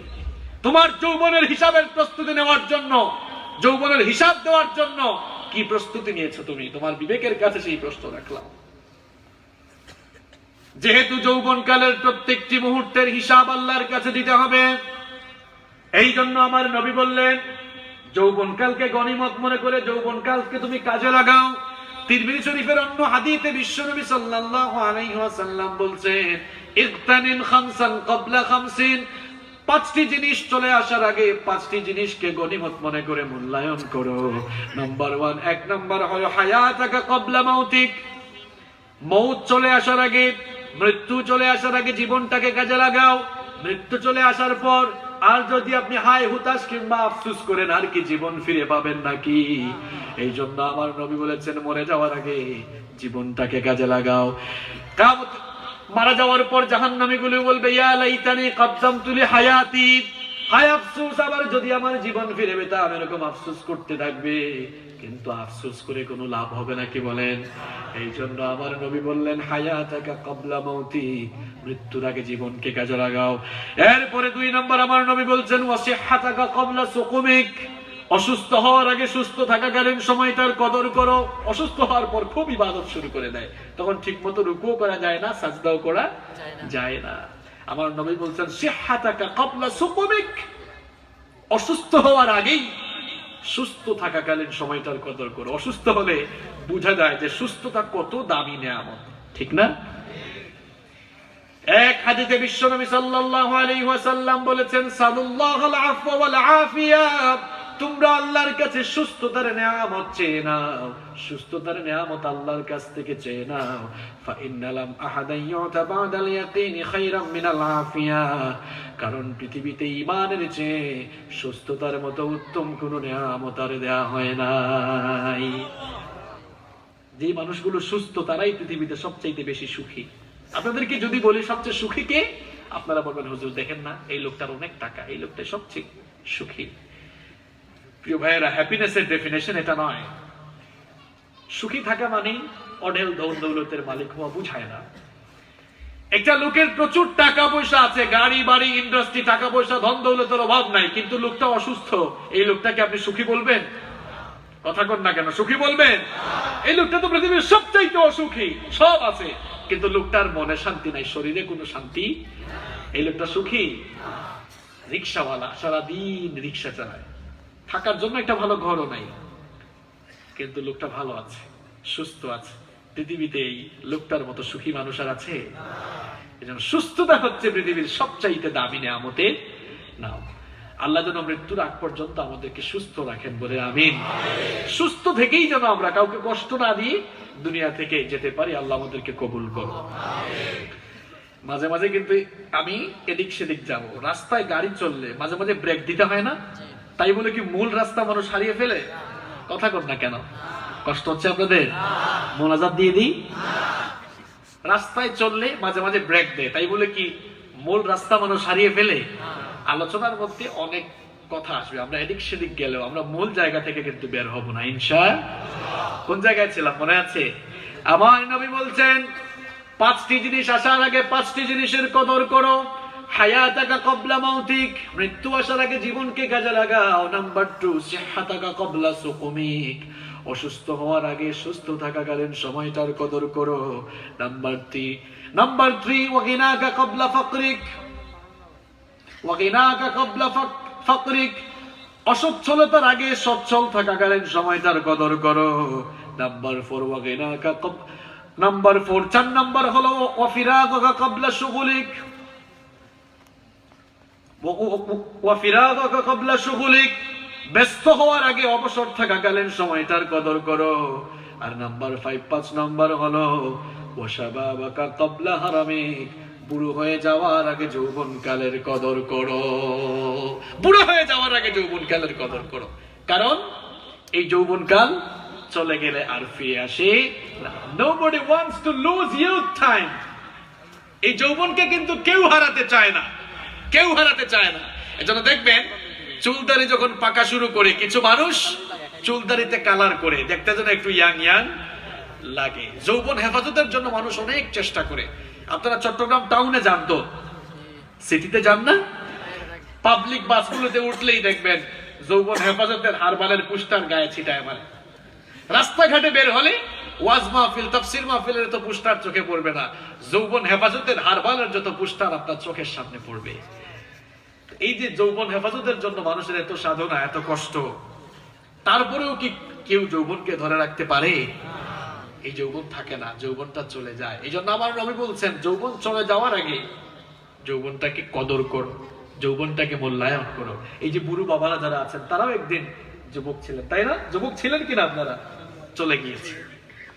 যুবক আর তরুণ ভাইরা, আপনার মধ্যে যে যৌবন আপনি দেখছেন, তারুণ্য দেখছেন, এই তারুণ্য, এই যৌবন আপনার কাছে থাকবে না, এটাও কিন্তু চলে যাবে। এই জন্য আমার নবী বলছেন এটা চলে যাওয়ার আগে এটাকে কাজে লাগাও। এখন প্রশ্ন হচ্ছে, how to spend your youth time? আপনি আপনার যৌবনটাকে কিভাবে কাটাবেন, কিভাবে এটার কদর করবেন, কিভাবে এটা মূল্যায়ন করবেন, কাজে লাগাবেন কিভাবে? যৌবনকালীন বয়সটাকে কিভাবে কাজে লাগাবেন এবার শোনেন। যৌবন যিনি দিয়েছেন, জবান খুলে আন্তরিকতার সাথে শরীরের সকল শক্তিকে গলার মাঝ বরাবর এনে সবাই বলেন যৌবন দিয়েছেন কে? দেখেছেন আল্লাহর নাম বলতে কি কষ্ট তাতে? নির্বাচন আসতে দেখেছেন মিছিল, আপনাদের এলাকায় মিছিল হয়তো, আমার ভাই তোমার ভাই, অমুক ভাই তমুক ভাই, এরকম স্লোগান আছে না নাই? মিছিল দিতে দিতে একবার আমি এক ছেলেকে দেখলাম এরকম হাঁপাচ্ছে। কিরে হাঁপাও কেন? কয় হুজুর বলি না, একদম ফাটাই ফেলছি। বললাম কি ফাটাইছ? কি ফাটাইছ? কয় একদম সব তছনছ করে দিয়ে আসছি। আমি ভাবলাম না জানি কি করছে। বললাম কি তছনছ করছো? কয় হুজুর মিছিল করে একেবারে ফাটাই ফেলছে, গলা ফাটাই ফেলেছে আর কি। তো আল্লাহর নাম বলতে কোনো কষ্ট আছে? যৌবন দিয়েছেন কে? আপনার জীবনটা দিয়েছেন কে? যৌবন আপনি কিভাবে কাজে লাগাবেন এবার শুনেন। যৌবন যিনি দিয়েছেন, যৌবন দিয়েছেন কে? সেই যৌবন দাতা মহান আল্লাহর জন্য যৌবনটাকে ওয়াকফ করে দিতে হবে, যৌবনটা আল্লাহর জন্য উৎসর্গ করে দিতে হবে। কেমনে উৎসর্গ করবেন? যৌবনকালীন বয়সের যৌবনের শক্তি আর সামর্থ্য দিয়ে সব সময় প্রত্যেকটি বিধান মেনে চলতে হবে কার? আদান হয়ে গেলে মসজিদে যেতে হয়, এই বিধান, এই আইনটা কার? যৌবনকালীন বয়সে শরীরে শক্তি আছে বলে অনেক যুবক ভাই মসজিদে যায় না। বললাম মসজিদে যাও না কেন? কয় হুজুর সময় তো হয় নাই। এরকম আছে না নাই? কয় হুজুর সময় তো হয় নাই। বললাম কেন সময় হয় নাই? কই দেখেন না আমি এখনো ইয়াং, আমি এখনো যুবক, আমি বুড়ো হব, আমার চুলদারি পাকবে, হাতে লাঠি নিব, এরপরে আমি নামাজে যাব। আচ্ছা প্রিয় ভাইয়েরা বলেন তো, আপনি যে বুড়ো হবেন, আপনাদের চুলদারি পাকবে, হাতে লাঠি নিবেন, এমন কোনো গ্যারান্টি আছে? গ্যারান্টি আছে? পৃথিবী থেকে কে যে কখন চলে যাব আমরা কেউ জানি না। গোটা দুনিয়া এখন গ্লোবাল ভিলেজে রূপান্তর হয়েছে। ঘরে বসেই গোটা দুনিয়ার খবরাখবর এখন নেওয়া যায় কি যায় না? ঘরে বসেই গোটা দুনিয়ার খবরাখবর নেওয়া যায়। কিন্তু মুসলমানেরা ভালো করে স্মরণ রাখবেন, তথ্য প্রযুক্তির সমৃদ্ধির যুগে বসবাস করে আমরা ঘরে বসে গোটা দুনিয়ার খবরাখবর জানতে পারলেও আমরা কিন্তু কেউ জানি না আমাদের কার জন্য কাফনের কাপড় এসে দোকানে রেডি হয়ে আছে। কেউ জানেন আপনারা? পৃথিবীতে আসার জন্য সিরিয়াল আছে, কিন্তু পৃথিবী থেকে যাওয়ার কি কোনো সিরিয়াল আছে নাকি কোন? পৃথিবীতে আসার বেলায় সিরিয়াল দরকার হয়। প্রথমে আসেন দাদা, তারপরে বাবা, এরপরে দাদার ঘরে নাতি আসে। এই রকম করে দুনিয়াতে আসার চমৎকার সিরিয়াল মেইনটেইন হয়। কিন্তু দুনিয়া থেকে চলে যাওয়ার জন্য কোনো সিরিয়াল মেইনটেইন হয় না। মাঝে মাঝে এমন করুণ দৃশ্য আমরা দেখতে পাই, নাতির লাশ দাদা কবরে নামায়, নাতির লাশ দাদা দাফন করে। এরকম চিত্র সমাজে আছে কি নাই? আছে না নাই? তাহলে আমার যুবক আর তরুণ ভাই, আপনাকে বলছি ভাই, এই যে আপনি বুড়ো হবেন, এরপরে আপনি নামাজ শুরু করবেন, এটা তো শয়তান আপনাকে পজিটিভলি ধোঁকা দিচ্ছে। শয়তান কিন্তু খুব চালাক। শয়তান আমাদের বন্ধু না দুশমন? শয়তানের, আমাদের চাইতে শয়তানের বুদ্ধি কম না বেশি? শয়তানের বয়স আমাদের চেয়ে কম না বেশি? কথা কন না কেন সবাই? শয়তানের বয়স কম না বেশি? শয়তান আমাদের চেয়ে বুদ্ধিতেও বড়, বয়সেও বড়, বুদ্ধিতেও বড়। সেটা কিন্তু আপনার থেকে অনেক চালাক। দেখেন কি পজিটিভ ধোঁকা। এই তোর সময় হয় না, এখন ফডর ফডর করার বয়স, এখন নামাজের বয়স হয় নাই। এটা শয়তানের পজিটিভ ধোঁকা। শয়তান পজিটিভলি ধোঁকা দিয়ে যদি আপনাকে মসজিদ থেকে ফিরিয়ে রাখতে পারে, শয়তানের লস, তাই না? কথা কয় না? মসজিদে গেলে, নামাজে গেলে খুশি হন কে? আর নামাজ না পড়লে খুশি হয় কে? যুবক আর তরুণ ভাইয়েরা, আপনাদেরকে প্রশ্ন করছি, প্রত্যেক দিন 5 ওয়াক্ত আসলে কি আপনি আল্লাহকে খুশি করেন নাকি ডেইলি শয়তানকে খুশি করেন? আহা, যৌবন কোথায় যাচ্ছে আপনার? আপনার যৌবন কোথায় বিলীন হয়ে যাচ্ছে? আপনার যৌবন কোথায় শেষ হয়ে যাচ্ছে, কোথায় নিঃশেষ হয়ে যাচ্ছে? আপনার বিবেকের কাছে আমি প্রশ্ন রাখছি। নামাজ ছেড়ে দিলে খুশি হয় কে? কয়েকজন আল্লাহ বসে দেখছে, বললেও তারা ভুলে বলছে। জুসের তালে কিন্তু ঘুষা ঠিক নাই, কেউ কেউ তালে বেতাল হয়ে যায় মাঝে মাঝে, অসুবিধা নাই, এরা ভুলে বলছে। ভুল করে বললে মাফ করেন কে? তো নামাজ ছেড়ে দিলে খুশি হন কে? আর নামাজ আদায় করলে খুশি হয় কে? এই যুবক আর তরুণ ভাইয়েরা, প্রত্যেক দিন 5 বার সাজদা দিয়ে কাকে খুশি করা দরকার? প্রত্যেক দিন 5 ওয়াক্ত সাজদা দিয়ে আল্লাহকে খুশি করতে হবে। যৌবনকালীন বয়সটাকে এভাবেই আল্লাহর দ্বীনের পথে কাটাতে হবে। প্রত্যেক দিন আযান হয়ে গেলে সকল কাজ বন্ধ করে দিয়ে মসজিদের দিকে দৌড় দিতে হবে। কারণ যৌবনকালের সাজদার দাম কম না বেশি? যৌবনকালীন সাজদা, যৌবনকালীন ইবাদতের দাম এত বেশি। আবু দাউদের মধ্যে হাদিস বর্ণিত হয়েছে, আমার নবী বলেছেন, একজন বুড়ো মানুষের ইবাদতে আল্লাহ যত খুশি হন, একজন যুবক যখন ইবাদত করে আল্লাহ তার চাইতে আরো বেশি খুশি হয়ে যান। যুবক ভাইরা, আপনাদের ইবাদতের অনেক দাম। আযান হয়ে গেলে মসজিদের সামনের কাতারগুলোতে কিছু বাবারা যারা একেবারে কাশে বলে, বুড়া মানুষ, এদেরকে সামনের কাতারে দেখা যায়। কেন ভাই? ফটিকছড়ির যুবক আর তরুণ ভাইয়েরা, আজকের এই মাহফিল থেকে আপনারা সিদ্ধান্ত গ্রহণ করুন, আজকের ফজরের জামাত থেকে সামনের 3-4 কাতারে আমরা বুড়া মানুষদের কাছে জায়গা দিব না, আমরাই থাকবো ইনশাআল্লাহ। বুড়া বাবারা রাগ করিয়েন না আবার, কারণ সামনের কাতারে যারা দাঁড়াবে এরা কিন্তু আর কেউ নয়, এরা আপনার ছেলে, এরা আপনারই ভাতিজা, আপনারই কেউ না কেউ, ঠিক কিনা? সুতরাং এই দৃশ্য দেখে আপনার খুশি হওয়ার কথা। আপনি পেছনে দাঁড়িয়ে যখন দেখবেন আপনার ছেলেরা আপনার সামনে দাঁড়িয়েছে, মরার আগেই সুখ শান্তি অনুভব করে মরতে পারবেন, ঠিক কিনা? বুড়া বাবারা খুশি হয়েছেন না খুশি? আপনারা চান কি চান না যে আপনাদের ছেলেরা নামাজ পড়ুক? যুবক ভাইরা মসজিদে আসবেন তো? যুবক আর তরুণ ভাইরা, কিভাবে আপনি নামাজ ছেড়ে দেন ভাই? কেন নামাজ ছেড়ে দেন আপনি? বেনামাজিদের জন্য আল্লাহ তাআলা একটি স্পেশাল জাহান্নাম প্রস্তুত করে রেখেছেন। সেই জাহান্নামের নাম সাকার। সেই জাহান্নামের নাম কি? কিয়ামতের কঠিন বিভীষিকাময় দিনে বেনামাজি লোকগুলোকে জাহান্নামের দারোগা ফেরেশতারা, জাহান্নামের ফেরেশতারা শিকল লাগিয়ে জিঞ্জির পরিয়ে জাহান্নামের উত্তপ্ত ফুটন্ত পানির উপর দিয়ে মাথার চুলের মুঠি ধরে কুকুরের মতো টেনে হিচড়ে যখন জাহান্নামের দিকে নিয়ে যাবে, তখন তাদেরকে প্রশ্ন করা হবে, ইয়াতাসাআলুনা আনিল মুজরিমিন মা সালাকাকুম ফি সাকার। সাকার নামক জাহান্নামের অধিবাসীদেরকে প্রশ্ন করা হবে, কপাল পুরার দল, দুর্ভাগার দল, কি কারণে আজকে তোমরা সাকার নামক এই ভয়াবহ জায়গায় এসেছো? সাকার নামক ভয়াবহ জাহান্নামের অধিবাসী যারা হবে, তারা তখন জবাব দিবে, অনেকগুলো কারণেই তো এসেছি, তার মধ্যে নাম্বার 1, 1 নাম্বার কারণ হলো ক্বালু লাম নাকু মিনাল মুসাল্লিন, আমরা মুসল্লি ছিলাম না, আমরা নামাজে ছিলাম না। এটা বলার পরে ফেরেশতারা খুব আদর যত্ন শুরু করবে, তাই না? আদর যত্ন করবে। মায়ের আছে না নাই? আযাব আছে না নাই? আরে ভাইরা, জাহান্নামের আগুন, জাহান্নামের আযাব আমরা সহ্য করতে পারবো না। দুনিয়ায় যে আগুন আপনারা দেখেন, এই আগুন হচ্ছে জাহান্নামের আগুনের 70 ভাগের 1 ভাগ। এই আগুনে আপনাকে ফেলে দিলে আপনি কি আর অক্ষত থাকবেন নাকি? এই সাধারণ আগুনে মানুষকে ফেললে মানুষ অক্ষত থাকে না। এই সাধারণ আগুনের চাইতে আরো 69 ভাগ বেশি দহন শক্তি সম্পন্ন জাহান্নামের আগুনে জ্বলতে হবে প্রত্যেক দিন নামাজ ছেড়ে দিলে। সুতরাং আমরা যদি জাহান্নামের আগুন থেকে বাঁচতে চাই, প্রত্যেক দিন 5 ওয়াক্ত নামাজে যাওয়ার দরকার আছে না নাই? সালাত কায়েম করো, সালাত কায়েম করো, হবে সম্মানী তুমি, হবে জান্নাতি তুমি, দেবে কাল হাসরে শীতল ছায়া আরশে আজিম।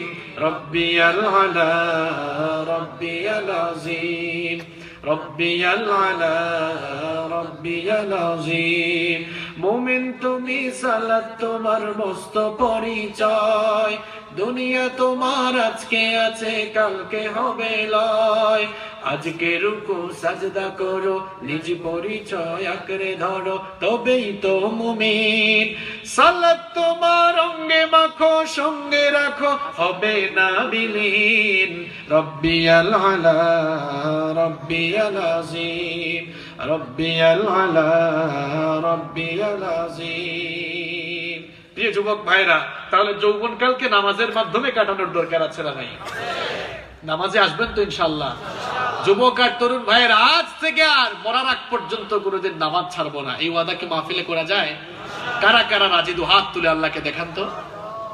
মাশাআল্লাহ, আল্লাহ তাআলা আপনাদের হাতগুলোকে কবুল করুন, বলে না আমিন। হাতগুলো নামান। যৌবনকালীন বয়সটাকে আপনি কিভাবে কদর করবেন, কেমনে কাজে লাগাবেন শুনেন। যৌবনকালীন বয়সে প্রত্যেক দিন 5 ওয়াক্ত আযান হয়ে গেলে মসজিদের দিকে দৌড় দিতে হবে, মসজিদে গিয়ে সালাত আদায় করতে হবে। আবার 5 ওয়াক্ত সালাত আদায়ের পাশাপাশি রাতের বেলা মাঝে মাঝে তাহাজ্জুদের সালাত আদায় করার দরকার আছে না নাই? কারণ আল্লাহর কাছে ফরজ নামাজের পরে সবচাইতে দামি নামাজ হলো তাহাজ্জুদের নামাজ। আমার নবী বলেছেন, আফদালুস সালাতু বাদাল ফরিদাতি সালাতুল লাইল। ফরজ সালাতের পরে আল্লাহর কাছে সবচাইতে পছন্দের নামাজ হচ্ছে তাহাজ্জুদের নামাজ। এজন্য মাঝে মাঝে তাহাজ্জুদের নামাজ পড়ার দরকার আছে না নাই? আমার নবী বলেছেন, 3টি কাজ করো আর নিরাপদে আল্লাহর জান্নাতে প্রবেশ করো। নাম্বার 1, আফশুস সালাম, সালামের ব্যাপক প্রচলন করো, যাকেই পাও তাকে সালাম দাও। নাম্বার 2, ওয়া আত'ইমুত তা'আম, সামর্থ্য থাকলে মানুষদেরকে খাওয়াও। আর নাম্বার 3, 3 নাম্বার হলো ওয়াসাল্লু বিল্লাইলি ওয়ান নাসু নিয়াম, রাতের বেলা দুনিয়ার মানুষগুলো যখন আরাম করে ঘুমায়, শেষ রাতে আরামের ঘুমটাকে হারাম করে দিয়ে শেষ রাতে তাহাজ্জুদের জায়নামাজে দাঁড়িয়ে রাতটা কাটাও। এই 3টি কাজ করো, তাদখুলুল জান্নাতা বিসালাম, নিরাপদে আল্লাহর জান্নাতে ঢুকে যেতে পারবা। সুবহানাল্লাহ। যুবক আর তরুণ ভাইয়েরা, যৌবনকাল কিভাবে কাজে লাগাবেন, কেমনে যৌবনকালের যথার্থ মূল্যায়ন করবেন শুনেন। 5 ওয়াক্ত সালাত আদায় করবেন, সঙ্গে মাঝে মাঝে তাহাজ্জুদের সালাত আদায় করবেন। যৌবনের শক্তি আর সামর্থ্য দিয়েছেন যিনি, সেই আল্লাহর জন্য নিজের যৌবনকে ওয়াকফ করে দিবেন। যৌবনের শক্তি আর সামর্থ্য দিয়ে আল্লাহর দ্বীন কায়েমের আন্দোলন করবেন।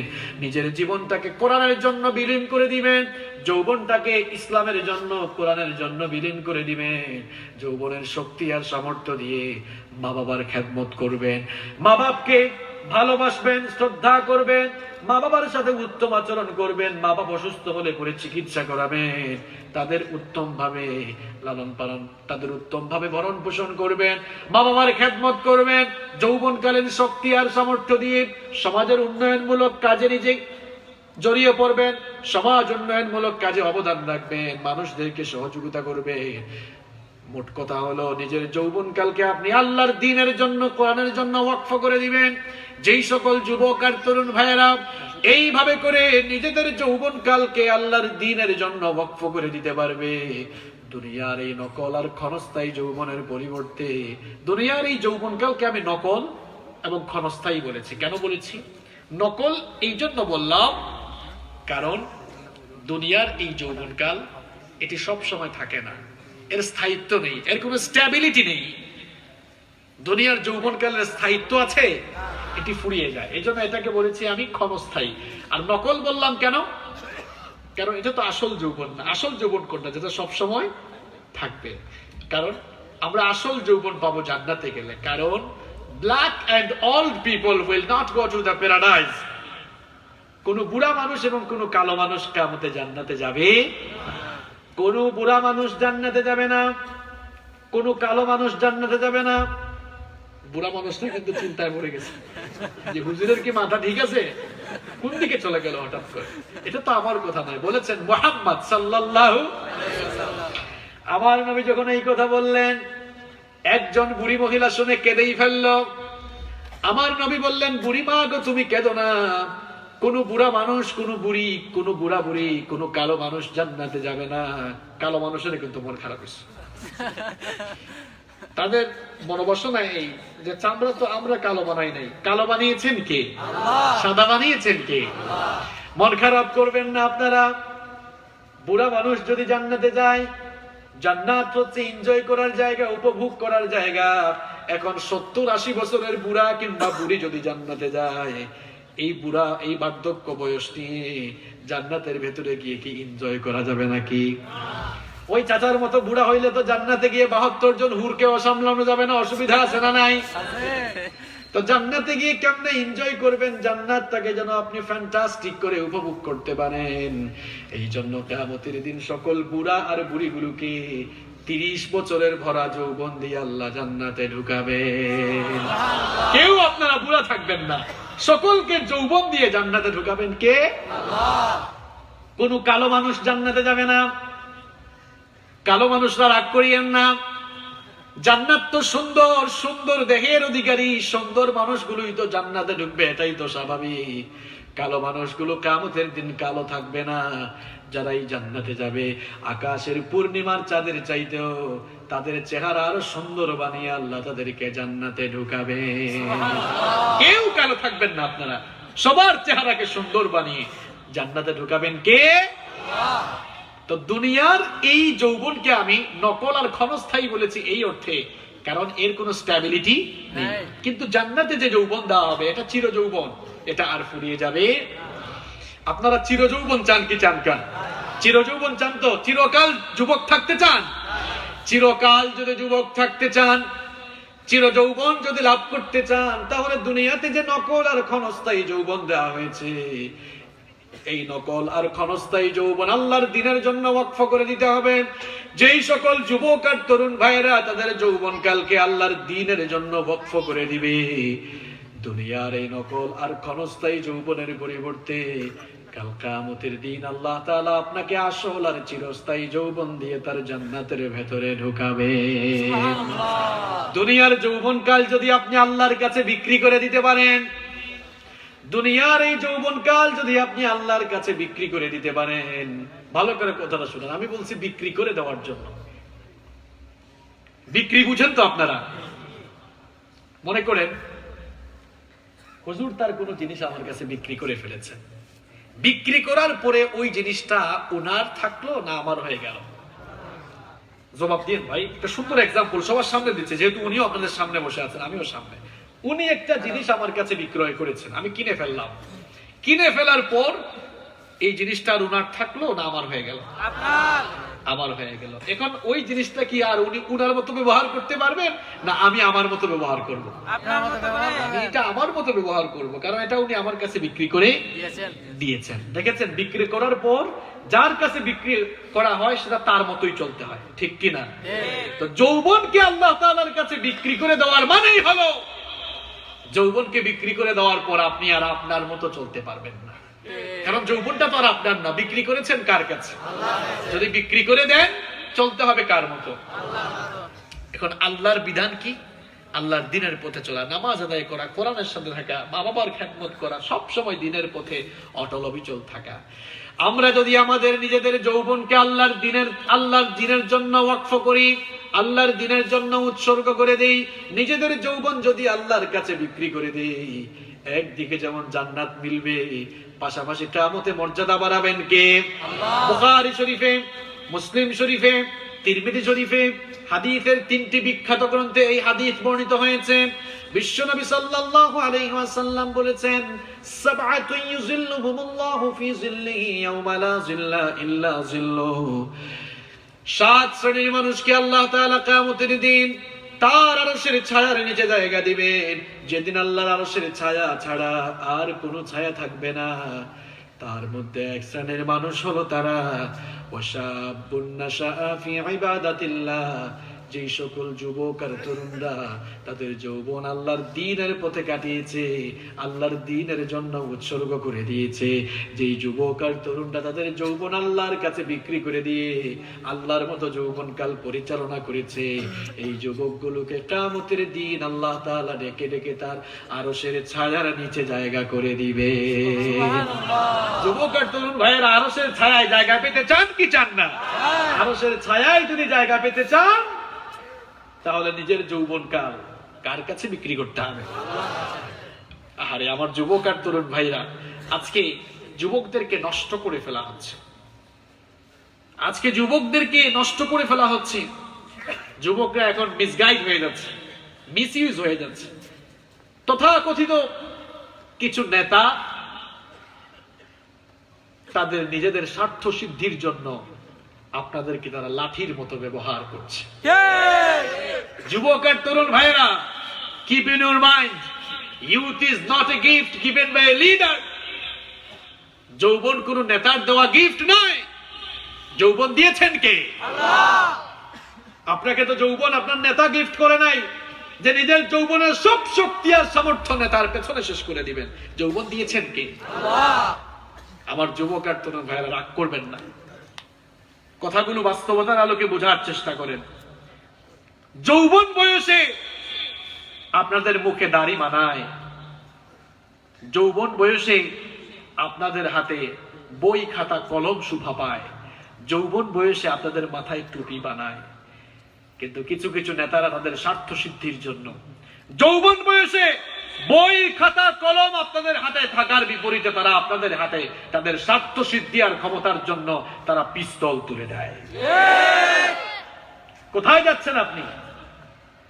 যুবকরা দাড়ি রাখে না, বললাম দাড়ি রাখো না কেন? কয় হুজুর সমস্যা আছে। কি সমস্যা?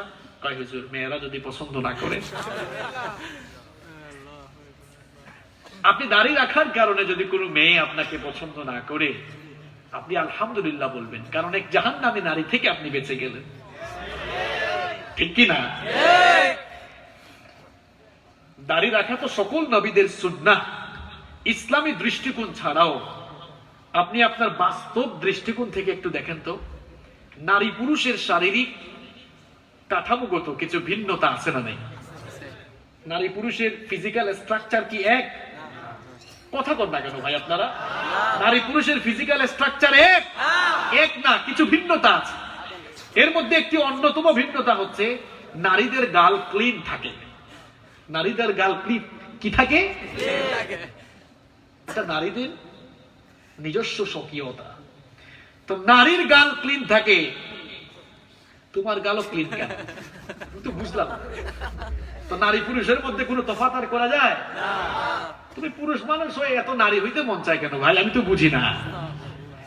দাড়ি এটা আপনার পুরুষত্বের লক্ষণ। এটা আপনার জন্য লজ্জাজনক হওয়ার কথা নয়, এটা আপনার জন্য পুরুষত্ব, এটা আপনার পুরুষত্বের প্রতীক। দাড়ি রাখেন না কেন আপনি? পৃথিবীর সমস্ত আম্বিয়া, সমস্ত নবীগণ দাড়ি রেখেছেন, ঠিক কি না? কিছু মানুষ তো দাড়ি রাখে না, শুধু মুছ রেখে হয়। এরকম মুছওয়ালা মানুষ মনে হয় ফটিকছড়িতে নাই। এদেরকে দেখতে আরো বিশ্রী লাগে, কারণ নবীজি বলেছেন মুছ ছোট রাখো আর দাড়িটাকে একটু লম্বা করো। এখন মুছ রেখে দিয়েছে। কারো কারো মুছ তো এত লম্বা মুছ, মাথায় টুপি পড়েছে, এই জন্য এক লোকার চুল দেখে নাই। হঠাৎ করে দেখলো মুছের উপরে সাদা সাদা কি জানি, ভাবছে মনে হয় সাদা হয়ে গেছে। বললো আহারে, বয়সটা যে আপনার কোন দিকে মানে চলে গেল, আমরা কেউ টেরও পাইলাম না। কয় কেন? কয় মুছগুলো যে সাদা হয়ে গেছে। কয় মুছ সাদা হয় নাই তো, একটু আগে দুধ খাইছি যে দুধের সল লেগে গেছে। মুছ তো বেশি লম্বা। মুছ লম্বা হইলে সব দিকেই মুসিবত। মদখোর মদ খাইতেছে, মুছ তো লম্বা, কি আর করবে? টান দিয়ে ধরে খাচ্ছে। একজন বলে ভাই এত কষ্ট করে কি খান? তাই ভাই মাকরু হওয়ার সম্ভাবনা আছে তো, এই জন্য খাইতেছে হারাম আর ভয় করে মাকরু হওয়ার। এরকম কিছু শয়তান আছে না নাই? শয়তানও বলে আল্লাহ কেন যে আমাকে ইবলিস বানাইলা তুমি? হ্যাঁ, আমার থেকে আরো বড়টা, আমার বস সে। ঠিক কি না? যুবক আর তরুণ ভাইয়ের আজকের মাহফিল থেকে কি প্রতিজ্ঞা করা যায়? দাঁড়িয়ে রাখবেন তো আপনারা? এটা আপনার পুরুষত্বের প্রতীক। আপনি যে পুরুষ, এই দাড়ি তার পরিচায়ক, ঠিক কি না? একদিকে পুরুষত্বের প্রতীক, অন্যদিকে নবীর সুন্নাহ, ঠিক কি না? দাড়ি রাখবেন তো আপনারা? ইনশাআল্লাহ। আল্লাহ তৌফিক দিন। আমিন। যে কথা বলছিলাম, যুবকদেরকে আজকে মিসগাইড করা হচ্ছে। প্রিয় যুবক আর তরুণ ভাইয়েরা, আপনাদের এই যৌবন বয়সে, তরুণ বয়সে যেই সকল নেতারা আপনাদের হাতে আল্লাহর কোরআন, রাসূলের হাদিস, বই খাতা কলম দেওয়ার বিপরীতে তাদের ক্ষমতা আর স্বার্থ সিদ্ধির জন্য পিস্তল তুলে দেয়, বোমা তুলে দেয়, এরা আপনাদের নেতা নয়, এরা আপনাদের শত্রু, এরা মানবতার শত্রু। এই বেঈমান নেতাদের মুখে লাথি দিয়ে ফিরে আসুন আল্লাহর কোরআনের দিকে। কোরআনওয়ালা নেতাদের কাছে আপনারা আসেন, আল্লাহর জান্নাত আপনাদেরকে হাতছাড়া নিয়ে রাখছে। সুবহানাল্লাহ, সুবহানাল্লাহ। কার পেছনে গিয়ে স্লোগান দেয়? কি স্লোগানও দেয়, আমার ভাই তোমার ভাই, অমুক ভাই তমুক ভাই। আমার ভাইয়ের চরিত্র ফুলের মতো পবিত্র, হেতে নামাজ পড়ে না এক ওয়াক্ত, গাঞ্জা খায় 5 ওয়াক্ত, শয়তানের ভক্ত, জাহান্নামের তক্ত। এসব বেঈমানদের পেছনে গিয়ে নিজের যৌবনকে নষ্ট করো না। যৌবন আল্লাহ তাআলা এজন্য দেন নাই, যৌবন দিয়েছেন ওমরের মতো, আলীর মতো, খালিদ সাইফুল্লাহর মতো যৌবনকে আল্লাহর দ্বীনের পথে কুরবানি করার জন্য, ঠিক কি না? যৌবন বয়সে মিছিল দেওয়ার দরকার হলে আলেমরা যখন ডাকবেন ইসলামের প্রয়োজনে গিয়ে রাজপথে আমরা মিছিল করবো ইনশাআল্লাহ, ইনশাআল্লাহ। কোন বেঈমান নেতার জন্য স্লোগান দিব না। এই দেশের আলেম উলামা যে কোনো সময় আপনাদেরকে ডাক দিলে যাবেন তো আপনারা? যাবেন তো আপনারা? আলেম উলামারা ডাক দিলে কোরআনের জন্য, ইসলামের জন্য আমরা রাজপথে যেতে প্রস্তুত কিনা? রক্ত দেওয়ার দরকার হলে প্রস্তুত কিনা? জীবন দেওয়ার দরকার হলে? আমরা তো কোনো ব্যক্তির জন্য জীবন দেই না, আমরা জীবন দেই কার জন্য? জীবন দেই কার জন্য? যুবক আর তরুণ ভাইয়েরা, আপনাদেরকে প্রশ্ন করতে চাই, আপনি তো মুসলমানের সন্তান, আপনি তো মুসলমানের সন্তান, আপনি অমুক তমুকের জন্য স্লোগান দেন, আপনার মুখ থেকে আল্লাহু আকবারের স্লোগান বের হয় না কেন? কেন বের হয় না? কি জবাব দিবেন আল্লাহর কাছে? সারা জীবন তো আল্লাহু আকবারের স্লোগান মুখ থেকে বের হয় না, এই নেতা সেই নেতা অমুক তমুকের জন্য স্লোগান দিয়ে গিয়েছেন, কি জবাব দিবেন আপনি আল্লাহর কাছে? কবরে রাখার সময় খুব কায়দা করে বলে বিসমিল্লাহি ওয়া আলা মিল্লাতি রাসূল। দেখছেন কেমন কায়দা? কয় আল্লাহর নামে রাসূলের দলে তুলে দিয়ে গেলাম। এটা বাংলা অনুবাদ গিয়ে বাড়িতে পড়িয়ে, এতে সারা জীবন রাসূলের দলের লোকদেরকে পাইলেই পিটাইছে, এখন খুব কায়দা করে মরার পরে তার এই মরা লাশ রাসূলের দলে যেতে যাচ্ছে। দেখেছেন কেমন কায়দা করেছে? যেই লোকটার জীবন যৌবন রাসূলের কোনো কাজেই লাগলো না, এই লোকটার মরা লাশ এখন রাসূলের তো কোনো দরকার নাই। জীবন যৌবনে তো গিয়েছে রাসূলুল্লাহর আদর্শের বিরুদ্ধে। রাসূলুল্লাহর আদর্শের নাম ইসলাম, রাসূলের আদর্শের নাম ইসলাম। সারা জীবন তো ইসলাম ভালো লাগে নাই। কিছু লোক আছে ইসলামের কথা শুনলেই দেখবেন এলার্জি না, এরপরেও তাদের চুলকানি শুরু হয়। এরকম মানুষ আছে কিনা? এটা আলেম উলামার দেশ, এটা শাহজালালের দেশ, এটা শাহপরানের দেশ, শাহ মখদুম, শাহ আমানতের এই দেশ। এই দেশে থাকতে হলে ইসলামকে ভালো লাগতে হবে। ভালো না লাগলে অসুবিধা নাই, তোমার ভালো না লাগলে আমরা কি আর করব? বর্ডার ক্রস করে অন্য জায়গায় চলে যাও, আমাদের কোনো আপত্তি নাই। কিন্তু আমরা এই দেশে যারা আছি আমরা আল্লাহর দ্বীনের জন্যই কাজ করব ইনশাআল্লাহ। যুবকরা নষ্ট হয়ে যাচ্ছে, এডিক্টেড হয়ে পড়ছে, নেশাগ্রস্ত হয়ে পড়ছে, মাদকের সাথে সম্পৃক্ত হয়ে যুবক তার যৌবন নষ্ট করে ফেলছে। যুবক আর তরুণ ভাইয়েরা, এই যৌবন বয়সে ফেনসিডিল, ইয়াবা, গাঁজা, বাবা, আবা যা কিছু আছে এগুলোর পেছনে গিয়ে আপনার যৌবন নষ্ট করার জন্য আল্লাহ তাআলা যৌবন দেন নাই। এই যৌবন দিয়েছেন যৌবনকালে কার ইবাদত করার জন্য। ইনফরমেশন আর টেকনোলজি এখন অনেক ডেভেলপড। এখন এই তথ্য প্রযুক্তি যতটা না কল্যাণের জন্য কাজ করছে, এখন আমরা দেখতে পাচ্ছি এটা চরিত্র বিধ্বংসী অন্যতম একটি উপাদান হয়েও দাঁড়িয়েছে। যুবক আর তরুণ ভাইয়েরা, ফেসবুক ইউজ করো, হোয়াটসঅ্যাপ, ইনস্টাগ্রাম, টুইটার, কত কিছু ইউজ করে। ইউজ করলে তো কোনো অসুবিধা নাই, সবকিছুরই পজিটিভ সাইড আছে, নেগেটিভ সাইড আছে। যেমন একটা এক্সাম্পল দিই, এই যে ক্যামেরা আমার সামনে আছে, এই ক্যামেরাগুলো দিয়ে দেখেন এখন দিনের কাজ করা হচ্ছে। সেম ক্যামেরা দিয়ে কিন্তু নাটক আর সিনেমার দৃশ্য ধারণ করা যেত। এইরকম ক্যামেরাওয়ালা মিডিয়ার ভাইরা অনেকেই নাটক সিনেমা নিয়ে কাজ করে। এর বিপরীতে এই মিডিয়ার ভাইরা কি করেছে? এরা ইসলামী সংস্কৃতিকে নিয়ে কাজ করছে। একই ক্যামেরা, একই লোক, এরও হাত পা আছে, এদের কাছে ক্যামেরা আছে, ওদের কাছে হাত পা আছে, ওদের কাছেও ক্যামেরা আছে, কিন্তু কাজ কি এক? উদ্দেশ্য কি এক? এদের উদ্দেশ্য এই কাজ করে ইসলাম ছড়িয়ে দেওয়া আর আল্লাহর জান্নাত হাসিল করা। আর ওদের উদ্দেশ্য এটা দিয়ে সমাজে অশ্লীলতা বেহায়াপনা ছড়িয়ে দেওয়া আর পয়সা ইনকাম করা। তবে রাগ করবেন না আপনারা, এখানে যারা মিডিয়ার ভাইরা আছেন, আমাদের মধ্যেও কিছু লোক আছে ইসলামী সংস্কৃতি নামে কাজ করে, কিন্তু ভেতরে ভেতরে দুনিয়া বিষম ধান্দা আছে না নাই? তার একটু ভিউ বাড়ার জন্য হুজুরের ছবির সাথে মহিলাদের ছবি এড করে থাম্বনেল বানিয়ে দেয়, আছে না নাই? তো এটা কেমন যে দিনের কাজ হচ্ছে আমার তো মাথায় বুঝে আসে না। এই জন্য এগুলো থেকে বিরত থাকতে হবে। এগুলো থেকে বিরত থেকে আপনারা যদি মুখলিস ভাবে কাজ করতে পারেন, বিশ্বাস করেন এই কাজ কিয়ামতের দিন আপনার জান্নাতে যাওয়ার কারণ হয়ে যাবে। আপনার ক্যামেরা করার কারণে এই ভিডিওটি মানুষ শুনতেই থাকবে। আপনি কষ্ট করেছেন, এই দিন ছড়িয়ে যাচ্ছে, কিয়ামতে এটাই আপনার জন্য নাজাতের ওসিলা হয়ে যেতে পারে। এই জন্য মিডিয়ার ভাইরা রাগ করবেন না, ভেতরে ইখলাস রাখবেন, তাকওয়া রাখবেন। তো যেই কথা বলছিলাম, দেখেন একই ক্যামেরা, উদ্দেশ্য ভিন্ন আছে না নাই?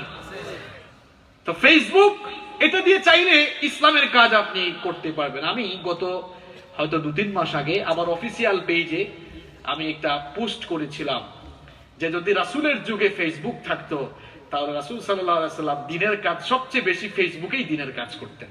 কারণ ফেসবুক তো দিন প্রচারের একটি অন্যতম মাধ্যম। এই মাধ্যমকে কাজে লাগাতে হবে।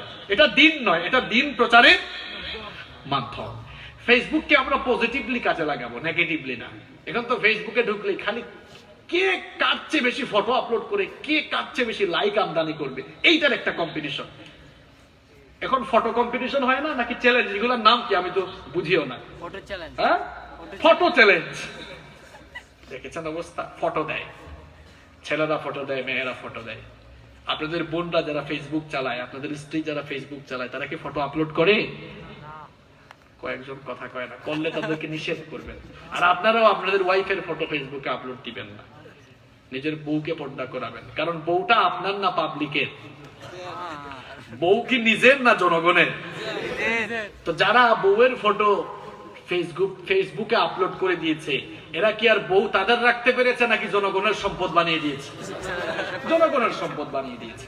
এই জন্য নিজের বউয়ের ফটো, মা বোনের ফটো কখনো ফেসবুকের টাইমলাইনে, মেসেঞ্জারের স্টোরিতে, হোয়াটসঅ্যাপের স্টোরিতে আমরা আপলোড দিব না। যারা দিয়ে ফেলেছে, আত্মসম্মান বোধ থাকলে আজকে এটা ডিলিট করে দিবে।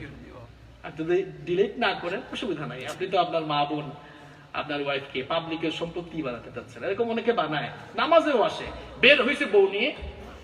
আপনারা যারা এখানে আছেন সবাইকে বলছি, যারা ইসলাম মানেন না, ইসলামী দৃষ্টিকোণ ছাড়া একটু বাস্তব দৃষ্টিতে চিন্তা করেন তো। এখানে যারা বৃদ্ধ বাবারা আছেন, যাদের বয়স 50-এর উপরে, একটু ফিরে যান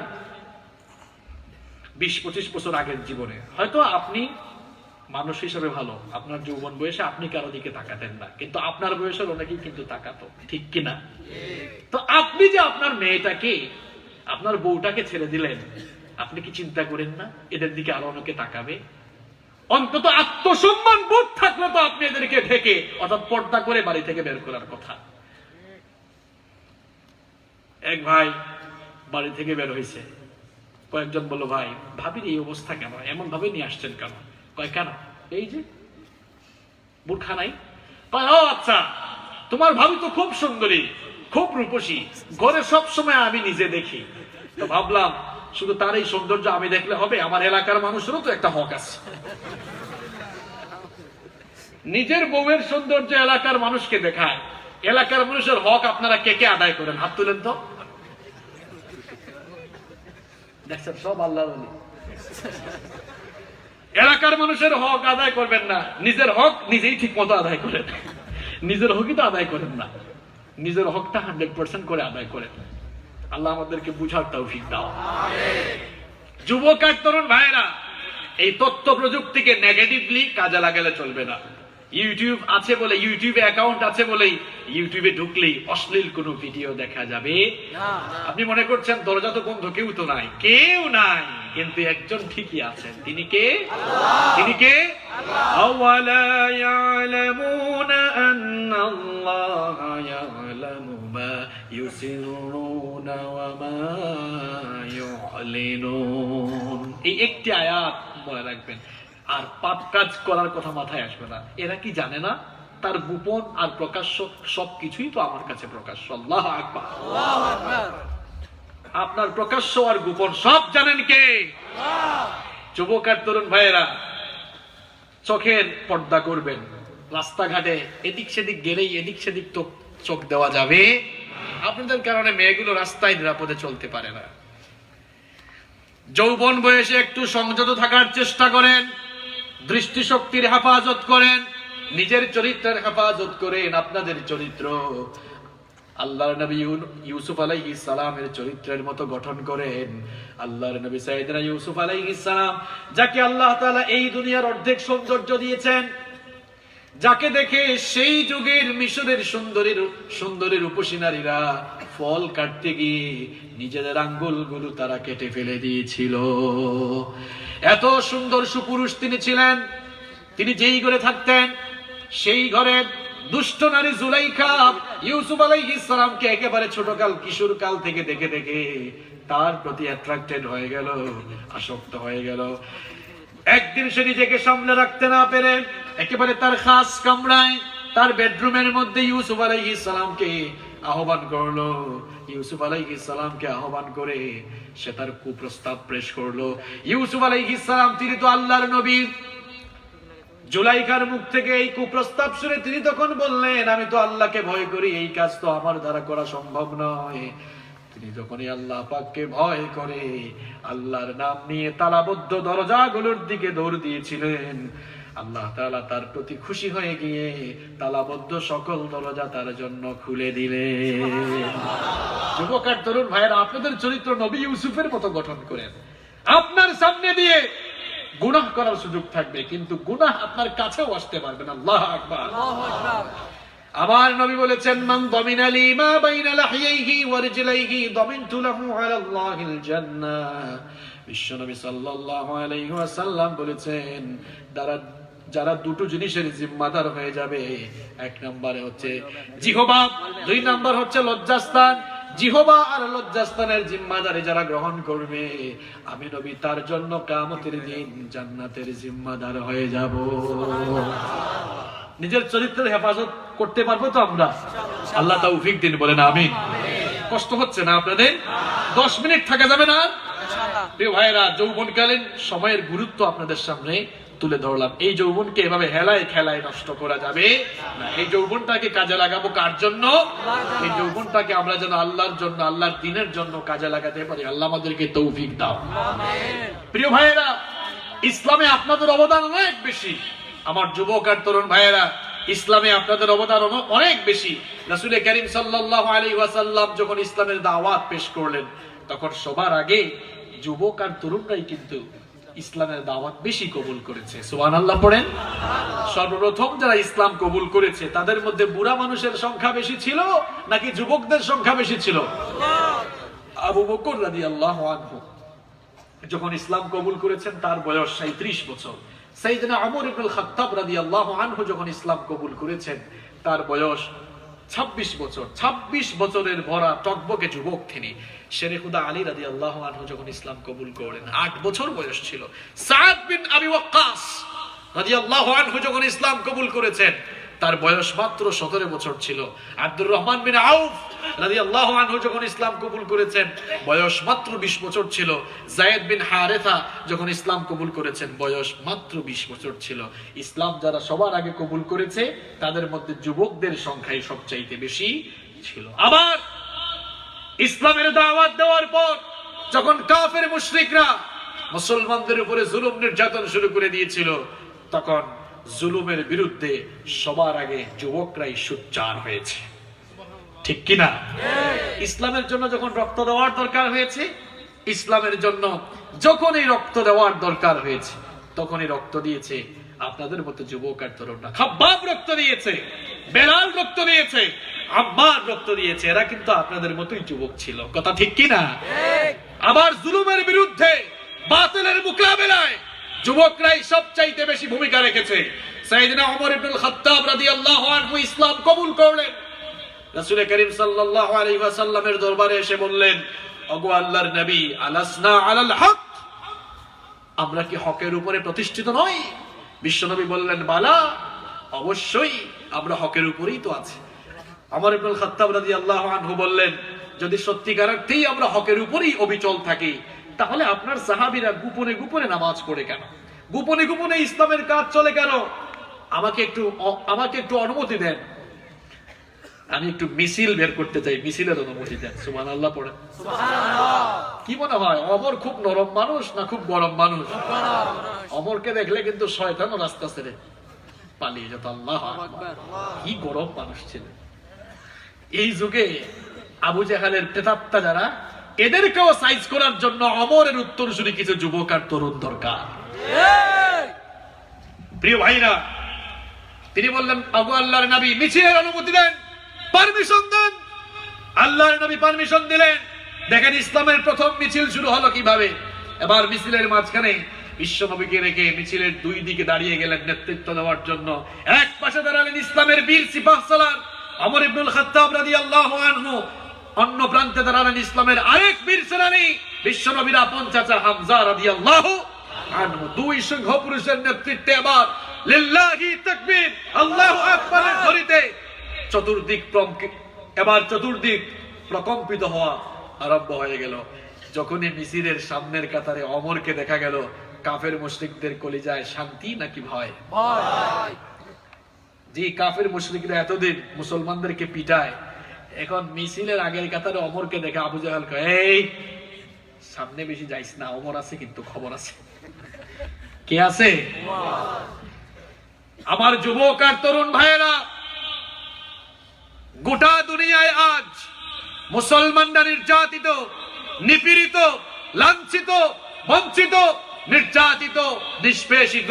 মুসলিম উম্মার এই দুরবস্থায় আপনাদেরকে অমরের ভূমিকায় অবতীর্ণ হতে হবে। আপনারা যদি অমরের ভূমিকায় অবতীর্ণ হয়ে অমরের মতো ঐক্যবদ্ধ একটি মিছিল বের করতে পারেন, আল্লাহর কসম করে বলছি, গোটা দুনিয়ায় কাফের মুশরিকরা স্তম্ভিত হয়ে যাবে। আজ আমার যুবক আর তরুণ ভাইয়েরা ইসলামের মিছিল বাদ দিয়ে তার নেতার জন্য মিছিল দেয়। এই জন্য তো ইসলামের এই দুরবস্থা। এই যুবক আর তরুণ ভাইয়েরা, ফিরে আসেন, ফিরে আসেন। কোন জাহান্নামের রাস্তায় গিয়ে ধাবিত হচ্ছেন? এই মাহফিলে আমি আপনাকে আহ্বান করছি, ফিরে আসেন আল্লাহর কোরআনের কাছে। ওমর যেমন ইসলামের জন্য মিছিল বের করেছেন, কোরআনের জন্য মিছিল করেছেন, আপনিও আসেন, ইসলামের মিছিলে চলে আসেন, কোরআনের মিছিলে চলে আসেন। যদি আপনি ওমরের ভূমিকায় চলে আসতে পারেন, তাহলে আপনার জন্য জান্নাত রেখে দিয়েছেন কে? আল্লাহ। যদি আমরা আমাদের যুবক ভাইদেরকে ওমরের ভূমিকায় দেখতাম, তাহলে কোন রাম বাম নাস্তিক মুরতাদরা এই দেশে ইসলামের বিরুদ্ধে কথা বলার সাহস পেত না। আমার যুবক আর তরুণ ভাইরা, আমার কলেজার টুকরা যুবক আর তরুণ ভাইরা, ফিরে আসেন। আল্লাহর কোরআন আপনাদেরকে হাতছানি দিয়ে ডাকছে। এই কোরআনের কাছে আসলে আপনাদের সম্মান, আপনাদের মর্যাদা বাড়াবেন কে? আল্লাহ। ইসলাম তো আপনাদের রক্তের উপর দিয়ে ইসলাম এসেছে। যুবক আর তরুণ ভাইরা, আপনাদের রক্তের উপর দিয়ে ইসলাম এসেছে। বদরের যুদ্ধের একটি ঘটনা শোনাই। খারাপ লাগছে আপনাদের? কষ্ট হচ্ছে? বদরের যুদ্ধ ছিল ইসলামের প্রথম যুদ্ধ। এই যুদ্ধটি খুব কঠিন ছিল। কি কারণে কঠিন? মুসলমানদের চেয়ে কাফেরদের সংখ্যা বেশি, এই কারণে, তাই না?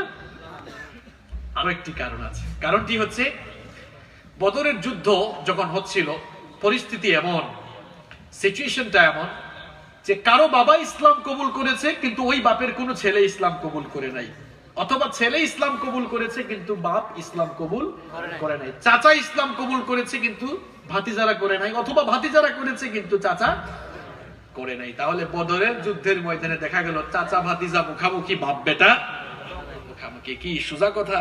ছেলে বাপের বিরুদ্ধে আর চাচা ভাতিজার বিরুদ্ধে অস্ত্র তোলা, এটাকে খুব সোজা কথা মনে করেন নাকি আপনারা? বদরের ময়দানে যখন বিশ্বনবী সাহাবীদেরকে নিয়ে গেলেন, বিশ্বনবী চিন্তায় পড়ে গেলেন।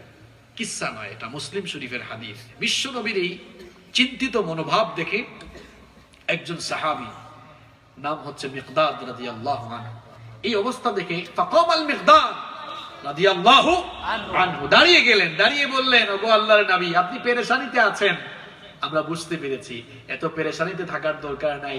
ইমদি লিমা আরাকাল্লাহ ফানাহনু মাআক, আল্লাহ তাআলা যেদিকে আদেশ করেছেন সেদিকেই আপনি আমাদেরকে নিয়ে চলুন, আমরা আপনার সাথেই আছি। সুবহানাল্লাহ। ওয়াল্লাহি, আল্লাহর কসম করে বলছি, লা নাকুলু লাকা কামা ক্বালাত বানু ইসরাঈল লিমূসা বনি ইসরাইলের লোকেরা মুসা আলাইহিস সালামের সাথে যুদ্ধের ময়দানে গিয়ে বলেছিল, ইদহাব আনতা ওয়া রাব্বুকা ফাকাতিলা ইন্না হাহুনা কাঈদুন। মুসা, তোমার সাথে আমরা যুদ্ধে এসেছি ঠিক, কিন্তু যুদ্ধ করার জন্য আসি নাই, দর্শক হয়ে দেখার জন্য আসছি। তুমি আর তোমার আল্লাহ গিয়ে যুদ্ধ করো, আর আমরা এখানে দাঁড়াই দাঁড়াই দেখি। মিকদাদ রাদিয়াল্লাহু আনহু বললেন, আল্লাহর কসম, আমরা মুসা নবীর উম্মতের মতো আপনার সাথে আজ এই আচরণ করব না, বরং আমরা বলছি ইযহাব আনতা ওয়া রাব্বুকা ফাকাতিলা ইন্না মাআকুমা মুকাতিলুন। আমরা বলছি আপনি চলুন, আল্লাহ তাআলা যেদিকে আদেশ করেছেন সেই দিকে আমাদেরকে নিয়ে চলুন। যতক্ষণ আমাদের দেহে প্রাণ আছে ততক্ষণ আমরা আল্লাহ আর তার রাসূলের জন্য লড়াই করে যাব। আল্লাহু আকবার। বিশ্বনবী খুশি হয়ে গেলেন, খুশি হয়ে বললেন, আচ্ছা এই যদি তোমাদের মনের অবস্থা হয়, কুমু ইলা জান্নাতিন আরদুহা কাআরদিস সামাওয়াতি ওয়াল আরদ, এই তোমাদের মনোভাব থাকলে চলো চলো চলো চলো সেই জান্নাতের দিকে, যে জান্নাতকে আল্লাহ তাআলা তোমাদের মতো শাহাদাত প্রত্যাশী মানুষের জন্য আকাশ আর জমিনের চাইতে আরো বিশাল করে বানিয়েছেন। সুবহানাল্লাহ। একজন সাহাবী, তার নাম হচ্ছে উমাইর ইবনুল হুমাম আল আনসারী, খুব ইয়াং যুবক একজন সাহাবী। ওয়া কানা ইয়াকুলু তামার, তিনি খেজুর খাচ্ছিলেন। দেখবেন নেতারা বক্তব্য দিলে মঞ্চে কিছু কর্মীরা বাদাম খায়, চটপটি খায়, এরকম আছে না? রাসূল করিম সাল্লাল্লাহু আলাইহি ওয়াসাল্লাম ভাষণ দিচ্ছেন আর ওই সাহাবী খেজুর খাচ্ছেন, খেজুরের প্যাকেট থেকে খেজুর বের করে করে খেজুর খাচ্ছেন। এই কথা শুনেই বললেন, বাহ বাহ ইয়া রাসূলুল্লাহ,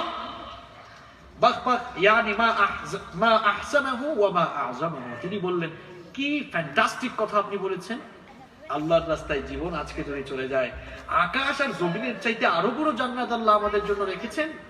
রাসূল করিম সাল্লাল্লাহু আলাইহি ওয়াসাল্লাম বললেন, বালা, অবশ্যই। ওই সাহাবী তখন বললেন, ওগো আল্লাহর নবী, আমি বলছি আপনাকে শুনেন, লা ইন আনা হুয়িতু আন আকুলা তামারাতি হাদিহি ইন্নাহা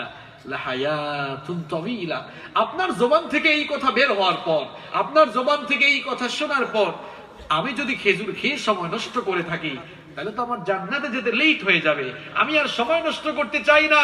খেজুরের প্যাকেটটা ছুঁড়ে ফেলে দিয়ে উলঙ্গ তরবারি হাতে নিয়ে সিংহ শাবকের মতো জিহাদের ময়দানে লড়াই করতে করতে অনেকগুলো কাফেরকে জাহান্নামে পাঠিয়ে দিয়ে তিনিও শাহাদাতের অমীয় সুধা পান করলেন। সুবহানাল্লাহ।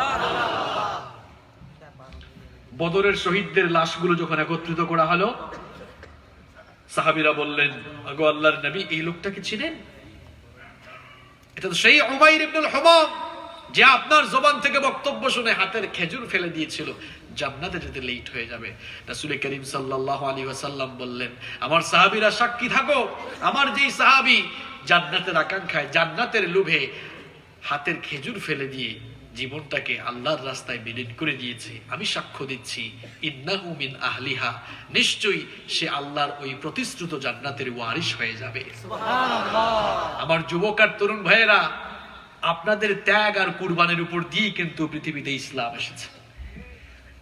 এজন্য আল্লাহর দ্বীন, আল্লাহর জমিনে প্রতিষ্ঠা করার জন্য আপনাদেরকেই কিন্তু অগ্রণী ভূমিকা পালন করতে হবে।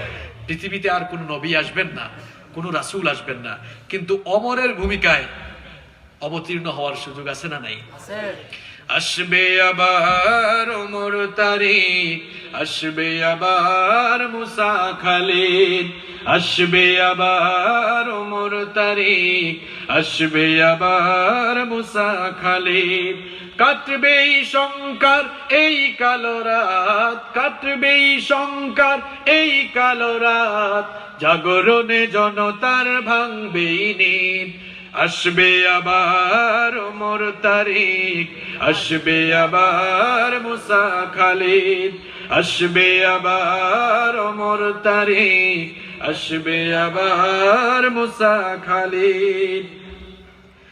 যাতনার এই দিন থাকবে না, ও বুঝ নারী শিশু কাঁদবে না, যাতনার এই দিন থাকবে না, ও বুঝ নারী শিশু কাঁদবে না।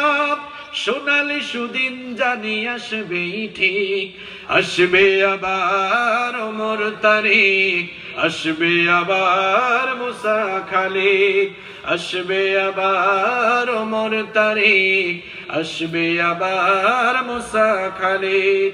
কাশ্মীর আফগান সবে হুঁশিয়ার, জাগতে হবে সুদ নিতে আবার। কাশ্মীর আফগান সবে হুঁশিয়ার, জাগতে হবে সুদ নিতে আবার। উড়িয়ে দিতেই হবে মার্কিন ভিত, আসবে আবার ওমর তারিক, আসবে আবার মুসা খালিদ, আসবে আবার ওমর তারিক, আসবে আবার মুসা খালিদ। বঞ্চিত মুসলিম বীর জনতা, ওঠো আবার জেগে নববারতাপ। বঞ্চিত মুসলিম বীর জনতা, ওঠো আবার জেগে নববারতাপ।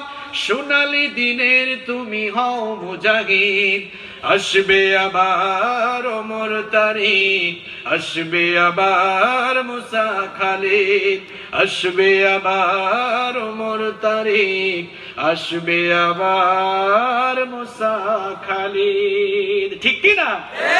অমরের মতো অমর কিয়ামত পর্যন্ত আল্লাহ তাআলা পাঠাবেন, ঠিক কি না? সেই অমরের মতো আকৃতির অমর হয়তো আসবে না, কিন্তু অমরের মতো সাহসী লোক দুনিয়াতে আসবেই আসবে ইনশাআল্লাহ। আমার সামনে থাকা যুবক আর তরুণ ভাইদেরকে এই জন্য প্রস্তুতি গ্রহণ করতে হবে। আপনাদেরকে খালিদ বিন ওয়ালিদের ভূমিকা অবতীর্ণ হতে হবে।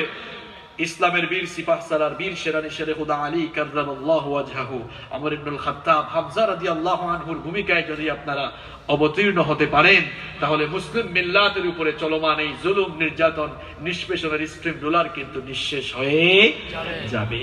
প্রভু তুমি বলেছ রাসূল দেবে না, বলনি দেবে না ওমর, বলনি দেবে না হামজা তারিক, খালিদ বিজয়ী সমর।